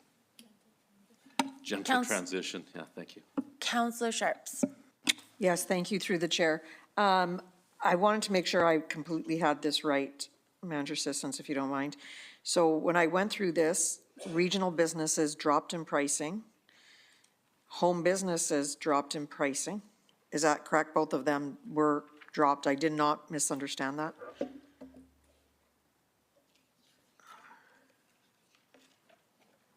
And I know about the regional because that was an IMC thing, absolutely. They said that we weren't in alignment with other areas that have regional, so I do remember that conversation. Yeah. But I believe though, okay, so it is a 42%, no, that isn't it. Regional and home-based, where's the home-based one? Please and thank you. Yeah, a decrease, okay, so I do have that right. So regional and home-based both went lower, but brick and mortar went higher. So on average, like tier 3 is a 93% increase and tier 4 is a 241% increase. So I'm in that tier 3 of a 93% increase plus a 5.6 tax increase, which with a multiplier is going to raise me about $250 to $300 a month more just on taxes. So it makes more sense that this is telling me I should sell everything and work out of my house. That's what this is. So I don't know that it's encouraging people to go to brick and mortar, which is what we want because you want my taxes. But if it's cheaper for me to work out of my house and get all my licenses and I'm going to get dinged higher to work out of an actual location, I think we might have some blowback on that personally. And I guess my question was, was there user groups involved? I think I read somewhere that there were some user groups involved. I don't remember ever seeing this. Where did we go? Who did we talk to?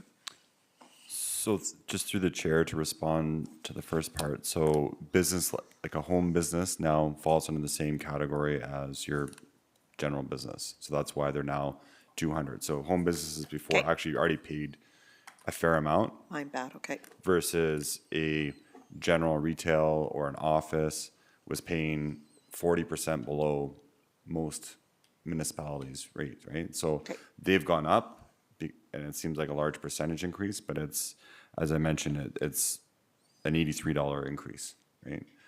It's not a huge value amount, right? It's just because they were so low from many years of zero increases or very little increases that were well below inflation. So we just got very far behind in cost recovery at that point. So did we kind of put out any, I just want to make sure I'm clearly, did we put out any communication that we were going to catch up for this amount of time? 'Cause it's quite a hike on some of these businesses. Councillor Hirsch is not wrong. I mean, I think we probably got the same calls. I got quite a few from other tiers as well, just because of all the other increases we have, you know, between utilities, taxes, everything else. They're like, so I should just move to a different city, and we don't want that. We want them to stay here. No, so so through the chair, so we did circulate this to the groups like such as the chamber and other groups like that. We brought it before committees through the budget process. We were at council and available for questions. And again, like as we feel in our, like, we don't have any skin in this game. It is up, like, whether the fees are $100 or $300, that's what we charge. That's the direction of council. How do you want us to recover costs? Is it through taxation or is it through fees, right? So we're not saying one way is better than the other. That's up to council to decide how they want to fund operations. I appreciate that. No, I got that loud and clear. I'm just sharing the information that not all of us get, but some of us get as council. And, you know, when you're looking at a 93 or 241% increase, it's an ouch. It's a huge ouch. So you're right, it did come to committee, but it never, from my recollection, I went back to my committee notes and it never came in this kind of a detail. So maybe that's something we got to be better at as committee, saying, okay, break this down to a percentage increase. What's this going to look like? You know, again, I trust. And so I've got to be, you know, these guys think I asked too many questions, but apparently I don't. So, because I would have known this, but I went back to my original notes and we did not break down that it was be a 231% increase. We didn't do that. So I am still hearing about it. And I don't know that, you know, I don't know if council always understands it from the business perspective, but it is ugly out there. It is. It's very ugly out there. People are very pissed off. So thank you for clarifying that. I appreciate it. Councillor Knodel? Thank you, Mayor Clark, through the chair. So I'm just curious about, like, what Councillor Hirsch and Councillor Sharps are alluding to, this kind of stark, kind of extreme change quickly. I think people can handle change when they're forewarned and over time. And I'm just wondering, what would be the administrative consequence of and even like Sabrina's been the topic of conversation, having it when people can handle more when they're forewarned. So what is something that we can do when at this point these changes have been made? People are, you know, I'm sure people have digested the change at this point. But is there something that we can do for the future to ensure there isn't that such an intense transition so quickly? And what might that look like? Or is it too administratively difficult to stagger that change over time? I'm just curious what your thoughts are. So through the chair, we have made efforts, and this is one area of PDS is fees and charges. We have several others, and we've made efforts over the past couple of years to try and catch some of those up.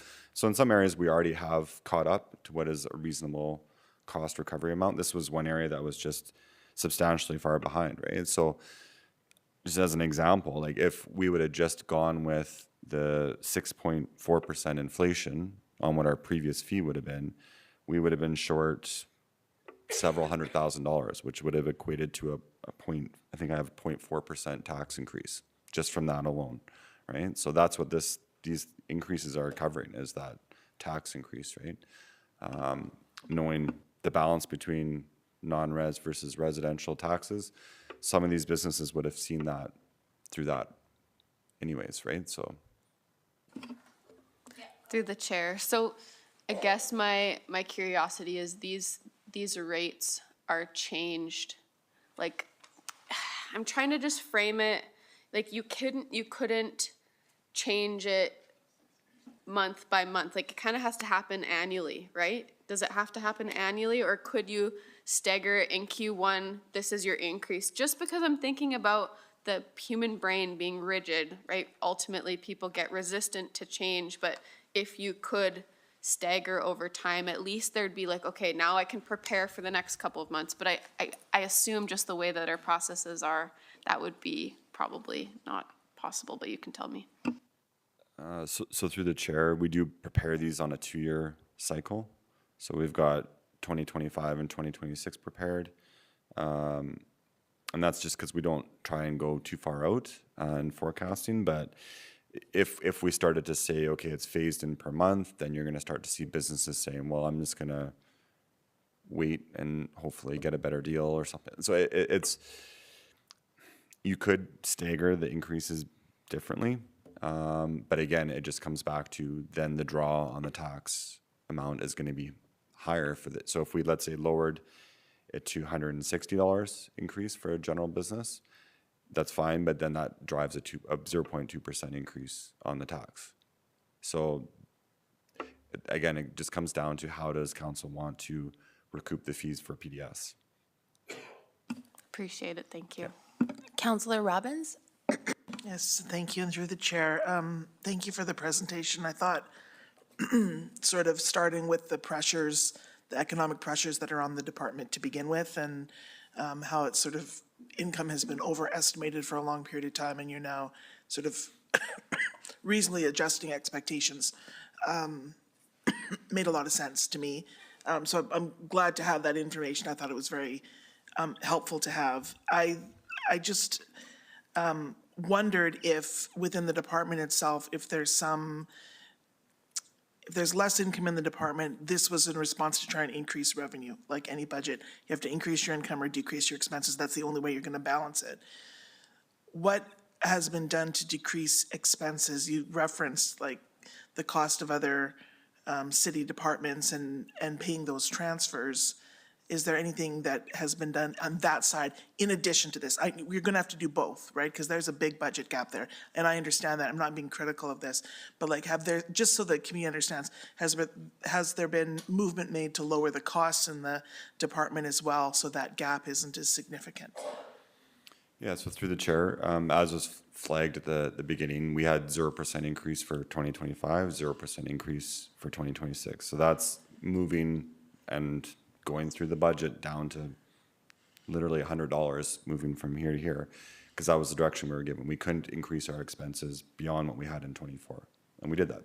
Right, so you just absorbed inflationary costs, essentially. The only costs that are imposed but through the collective agreement, which we have no control over, through and then through the internal transfers, which we don't have control over. I had a follow-up, but a city manager wants to chime in on that issue, that's fine with me. City Manager Mitchell? Thank you. Through the chair to Councillor Robbins, the CFO, the new CFO, she is going to be looking at the internal transfers too, and how do we do that? Because that's one of the things we often hear about the charges. So that'll be something that she's looking at within the next, I don't want to undo expectations, within the next 4 months. We've already approved a budget, so Yeah, I don't expect her to be But- urgently changing it. But how do we look at the internal transfers and how we do that? It is going to be examined. Thank you. That's great. And the other thing I just wanted to highlight, if I may, that I thought the idea of having the 3-year options so that businesses could control their own costs and plan over a 3-year period was a very good one, because it did keep those large increases down if you availed yourself of those options. So I wondered how many businesses were, I know you don't have the number off the top of your head, maybe you do. Maybe you're clever like that and you just know. But how many avail themselves of that? And if they call and complain about their fees and you explain this is an option, then how many of them are like, oh yeah, I'll totally take that option?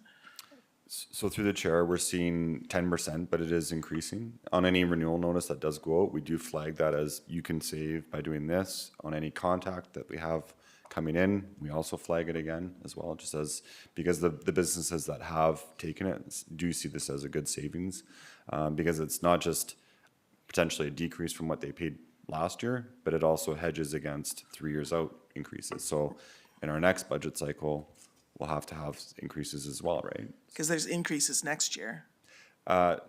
Much smaller than there was this year. Sure, but we there's saw still a larger jump this year, and then a smaller jump next year, but then for 2027, we would have to plan for that as well. So if I'm a business looking at my bill now and I say, I want to avoid that increase next year, could I pay my 3-year now at the rate this year? Yeah, it's all So I paid could up even front. save more money. Correct. Okay, great. Thank you for all of that. Seeing no further questions, I thank you for your presentation, and I apologize that it is 10 to 10. The next item is electric services upgrade, utility financing strategy. We have a verbal update by Manager of Engineering Operations, Christy Garland.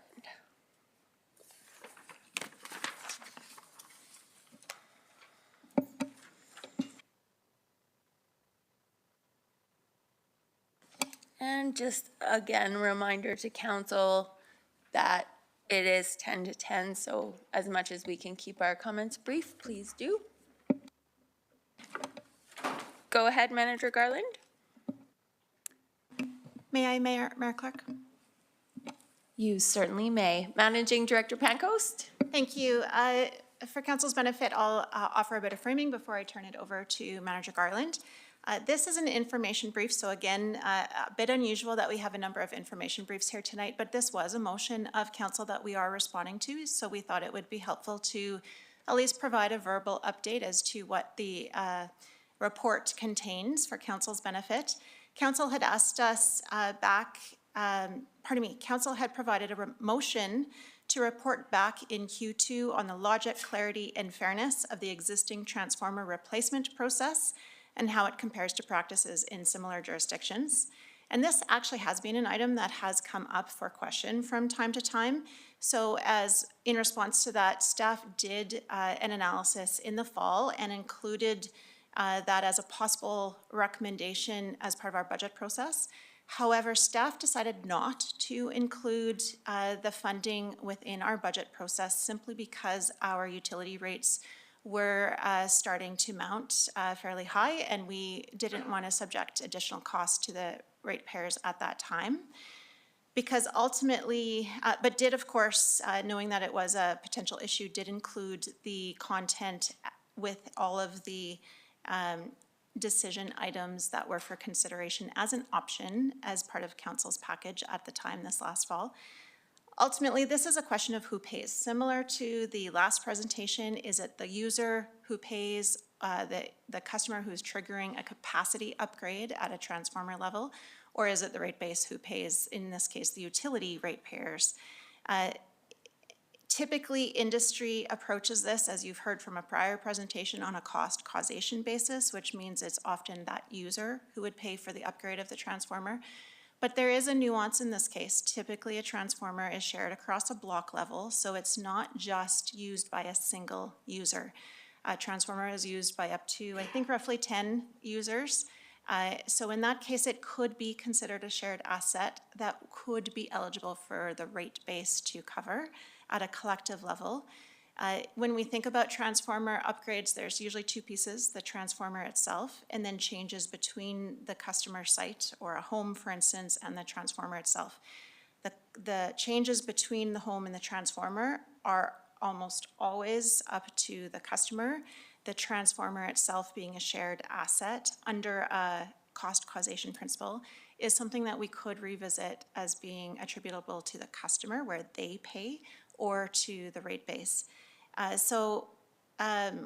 Ultimately, the option that we had flagged during the budget process is that the ratepayers could pick up the cost for transformer upgrades, but we were also proposing that if it is considered, that we cap how much the ratepayers would pick up so that it doesn't get used excessively. As I turn it over to Manager Garland to walk through details, I'll also remind council that if we do make a shift in this direction, we would need a capital budget amendment, and we would ultimately need to adjust our rates through time. And because this would be proposed as an annual ongoing program, there would be a cumulative effect for our ratepayers through time. So please do keep that in mind as I turn it over to Manager Garland to walk us through more specifics. Thank you. And through the chair, our current city process is that the cost of service upgrades are on the customer requesting it. And these costs of service, they include the transformer and that cable that goes back to their house. So this is going to be your materials, your construction costs, restoring your surface improvements when you're done. Other Alberta utilities, what they do is they provide a portion of servicing costs up to a specific dollar amount. And then that portion of servicing costs, whether it's your transformer or your cable on their side, it's what's not paid for directly by the customer will be picked up through the rate base.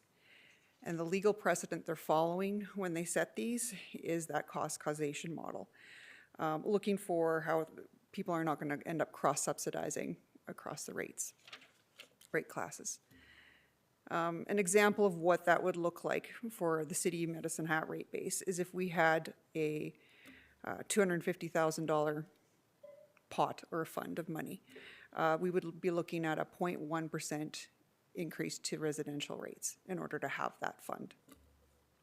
And then that would continue to increase year over year, that 0.1%. And that's just an example of what it would look like. So the transformer assets that we're talking about too, they're part of the system, they help the customer, and we maintain them as an asset that we want to get the most out of. So we have them on an inspection cycle, and that inspection cycle is looking at their physical condition.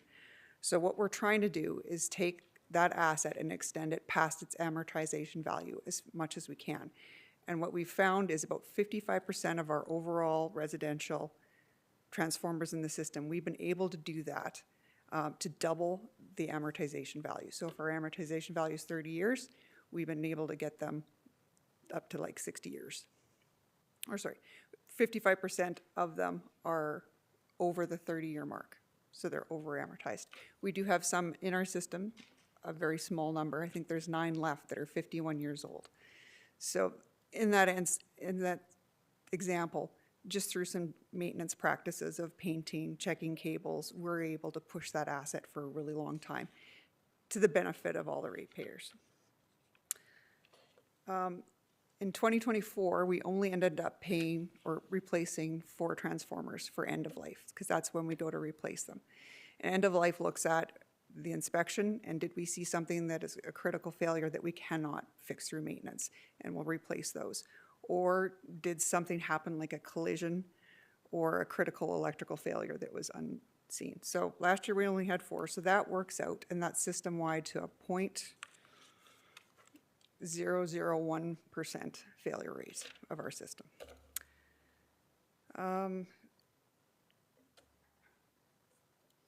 So statistically, the number of transformers we replaced in 2024 for customer upgrades was 0. And that trend is common, I think, because what we're seeing instead is load shed devices. That's the stat that's picking up. We had 31 customers opt for a load shed device instead of a transformer replacement in order to provide that power to their appliances that require those higher capacities. So in summarization, what we're looking at here is we can keep the cost causation on the customer who's asking for the change because of their needs, and make them pay for the whole thing, or we can start looking towards what does that look like if the city starts funding some, and how do we want that to impact our rates? Is there questions?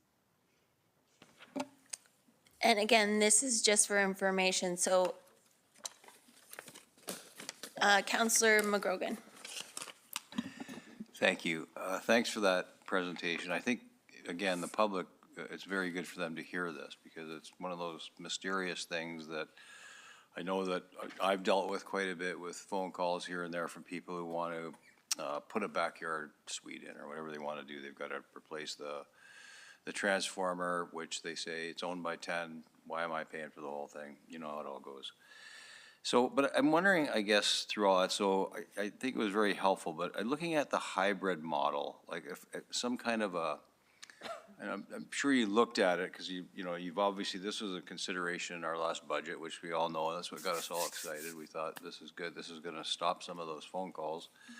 And basically, is there some hybrid to this where, I think you used 0.1% increase to the ratepayer. where if we cap it and we say, okay, Mr. Customer, you want to put your backyard suite in, it's $17,000 for a transformer, you got to pay half. And, you know, the other half is budgeted and however it would come out. And then I think you've got there was a 5-year grandfathering clause if anybody joined on to that transformer. I'm wondering if it was considered that would be a way to actually upgrade neighborhoods' transformers, and if it's if you'd considered some form of a hybrid model. I got lots of time, so I'm just curious what considerations there were there. So in our maintenance process, when we look at all of our transformers, we are looking for that. What is the load? We call it heating. So how hot are they getting? So how hard are they working? Do we have to upgrade those on our own timetable once they've worn down? So we're looking for them, have they failed? And once they've gotten to the point where we've considered they've failed, we can go and replace them as part of our normal budget process that we already have a fund for. So we are looking after that, I would say, as part of our current process. Most of the money that customers spend on their upgrades is usually the cable side, especially in places where they're in an existing community that's already developed.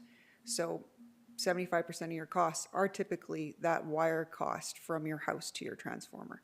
And that's a cost that they're not gonna be able to get rid of unless they use those load shed devices, which I think is why they're becoming so much more prevalent. And that's relatively new technology, especially in Medicine Hat.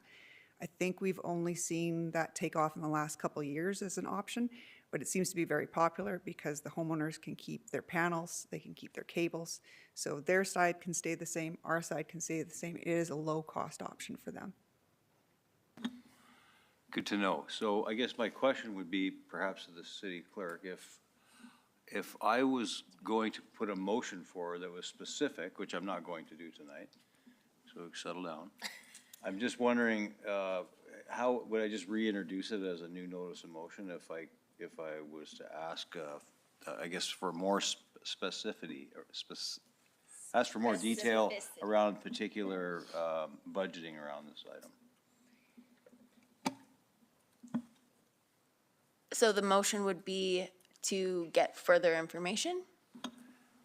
No, I think we have the information, and I guess I just want to think about it, but I don't want this to just die on the table. If there's another way that we could explore options to make it easier for people to develop, to do other things. I understand, you want a hot tub, pay your way. But anyway, I just want to leave it out there. Thank you for the presentation. It was very helpful, and I'm glad it got to the community, so thank you. Just had a little whisper with the city clerk, and a notice of motion would be appropriate. You could also choose to add it to an oil list so that it wouldn't get lost, but Councillor Dumanowski. Just very briefly, I promise. I just want to applaud Councillor McGrogan for bringing this back, and I know it's not about staff, you know, got it past us. We did the budget. It's us. We owned it. And I knew it was likely not going to make the final list. And I supported the budget. But I do, like you, I've heard over the years a number of people, and I'm not surprised by the numbers, but because in my simplistic view, when people are looking to do these things and they look at what the costing is, they just back off. So there is no number to put on the tally. But there are people, I hear about it, we hear about it, who are inquiring. And outside of the load shedding technologies, there are, I liken it to, and I wrote down here, and you're gonna love this one. If you still were working from ADSL in your home versus fiber, coax, would you be able to function?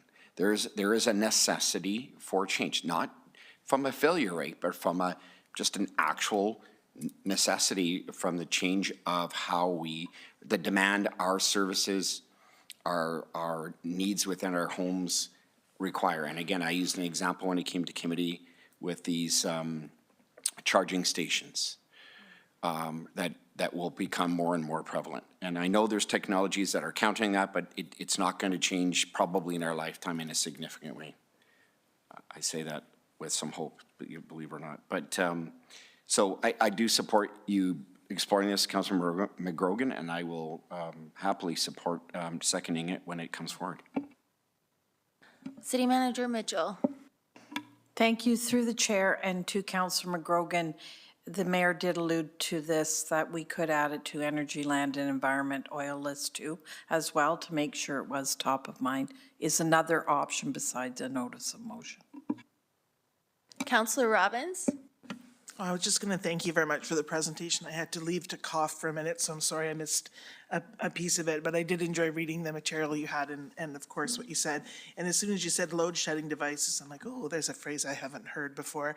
And so I've been Googling to figure out what that's all about because I didn't want to look dumb and ask you about it because you seem so knowledgeable that I felt I should know something too. But I found it really interesting that that was the choice last year. So 0 transformers and everyone used load shedding instead. I find that really interesting. Are there customers who are asking the department about that? Like, how did you come across that information? Through the chair, that's been an industry item that's been used, I would say, starting around 2018 or in the industry. I think we saw it come into Medicine Hat about 2020, but we really saw it to pick up in 2021, and it's becoming more and more popular now. I think also in our stats, when we look at what people are choosing to do in their homes, and we're talking a lot about 200 amp, I think we're actually seeing a greater number of people who are the 60 to 70 amp who are increasing to make the 100 amp. So there is a substantial amount of those people in our community as well that are making those shifts electrically in their homes. Right. Well, thank you so much. I learned a lot. Councillor Hirsch. Maybe to Councilor McGrogan, I can certainly take that away and put on the next Energy Land and put it on the oil list. I think there is something that we can maybe do to take a step back. So I absolutely appreciate all of staff's efforts when it comes to budget time to say, we had multiple presentations, by the way, all evening that impacts the budget. We talked about energy expenditures that impacts 25 kVA versus 50 and how do people adapt. And the reality is, and the sad reality is a lot of people are using that electricity a lot more. And so how can we as a municipality certainly try to acquiesce to the rise of electrical plug-in and still remain in terms of our cost of recovery, et cetera, et cetera. So I think there is something to do. I think you already mentioned about the load shed, but I think there's something that we can offer that may be, and it was actually pointed out to in the briefing note, that with a very small contingency of X amount of dollars, that you could, it's just like HatSmart, you could apply for it. If there's funds still remaining, you can do it this year. If not, sorry about your luck. Next year, if you want us to kind of share, our allocation is refreshed in a year's time, maybe look at it at that point of view. Or continue on, bite the bullet in terms of that major upgrade and move it along. But I think there's some sort of hybrid that we can certainly come up with that can alleviate some of the concerns we're hearing if people are, because you already alluded to it too, Managing, that the major expenditure in some cases is just a cable to get to their house, which is not on our side. So I just think there's stuff that we can take away. We can come up with maybe a hybrid approach that is both a win, that may not even equate to when people might even not access these funds if the load share or the load shed is something of an alternative. And as we talked about in committee, it's quite a bit cheaper than this alternative, so. If I could, through the chair, I think in the original briefing note that was part of budget, we kind of alluded to a HatSmart option where it be funded through like a Going Green program, where it's not reflected in utility rates, because that becomes problematic for trying to treat everybody equally. But then you could focus in, and then you wouldn't worry about necessarily rate classes either. You would be looking at it more for what are you doing? Are you doing brownfield or are you doing multifamily, and target it that way through a different program. Well, I mean, we're already kind of talking about it, how we can do it. I love it. So So yeah, I think we can just do a takeaway and then see what can come up, and if it's somewhat satisfaction we'll bring it back to council and see if we can chew on it a little bit, so, thank you. All right, seeing no further speakers, thank you, Manager Garland, for your presentation. Next item is 11.3, the City of Medicine Hat Transportation Master Plan, Active Transportation, Transportation Safety Strategy. Can I get a motion? Just point of order, Madam Chair, just given the time, and this is a pretty heavy document, can I ask City Manager if we can defer this item? Because this is a heavy one that I'd like to kind of weigh in and have a review and have discussions over, and it's 10 after 10. Maybe a pretty please with a cherry on top. Pretty please, yeah, thank you. I was going to say yes without the cherry, so yeah, yes, we can. Can I have a motion to postpone this item? So moved. I'll second. Wait, sorry, my apologies. To the next meeting, or when would you like to? Absolutely, and I don't know the agenda in front in terms of the agenda itself for next meeting, but I think if we can, I'll defer to the city clerk. Okay. And We'll. apologies to the Nope. transportation people. Yes, sorry, you said already. Yeah. Okay, so postpone to next meeting if that works. So we have, that is a motion from Councillor Hirsch. Can I get a seconder? Oh, sorry, Councillor Hyder, and we'll vote on the motion to postpone.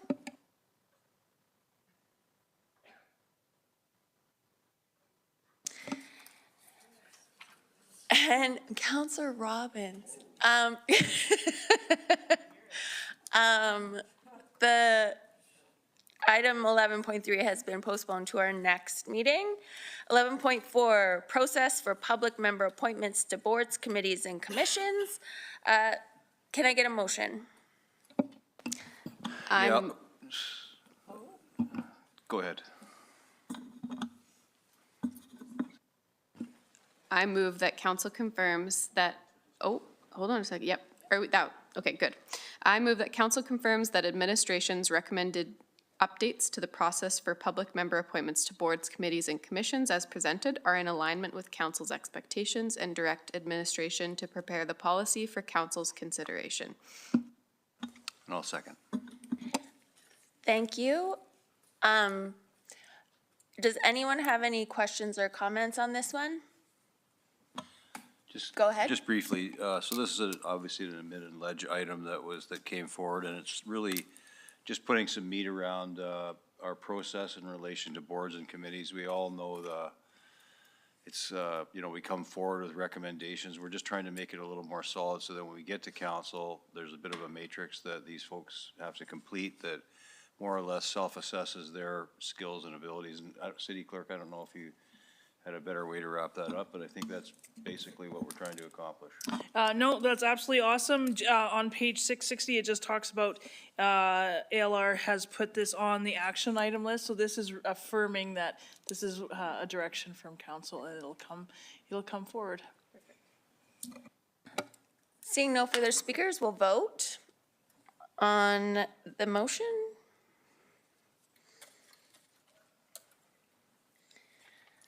That's unanimous. Next item is business arising from closed session, council appointments of public members to advisory boards. I'm going to turn this one over to the city clerk before we make a motion. The city clerk will announce the appointees. Sounds awesome. Thank you, Your Worship. So for the Assessment Review Board, there was 2 candidates, and Bill, how do you say that? Corcoran received, he's the chosen candidate for the Assessment Review Board.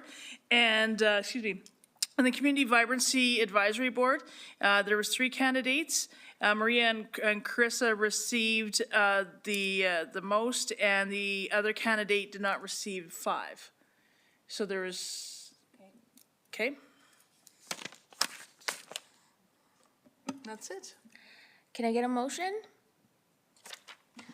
I move that council approves the appointments to the Community Vibrancy Advisory Board and the Assessment Review Board as presented. And I'll second. We will vote.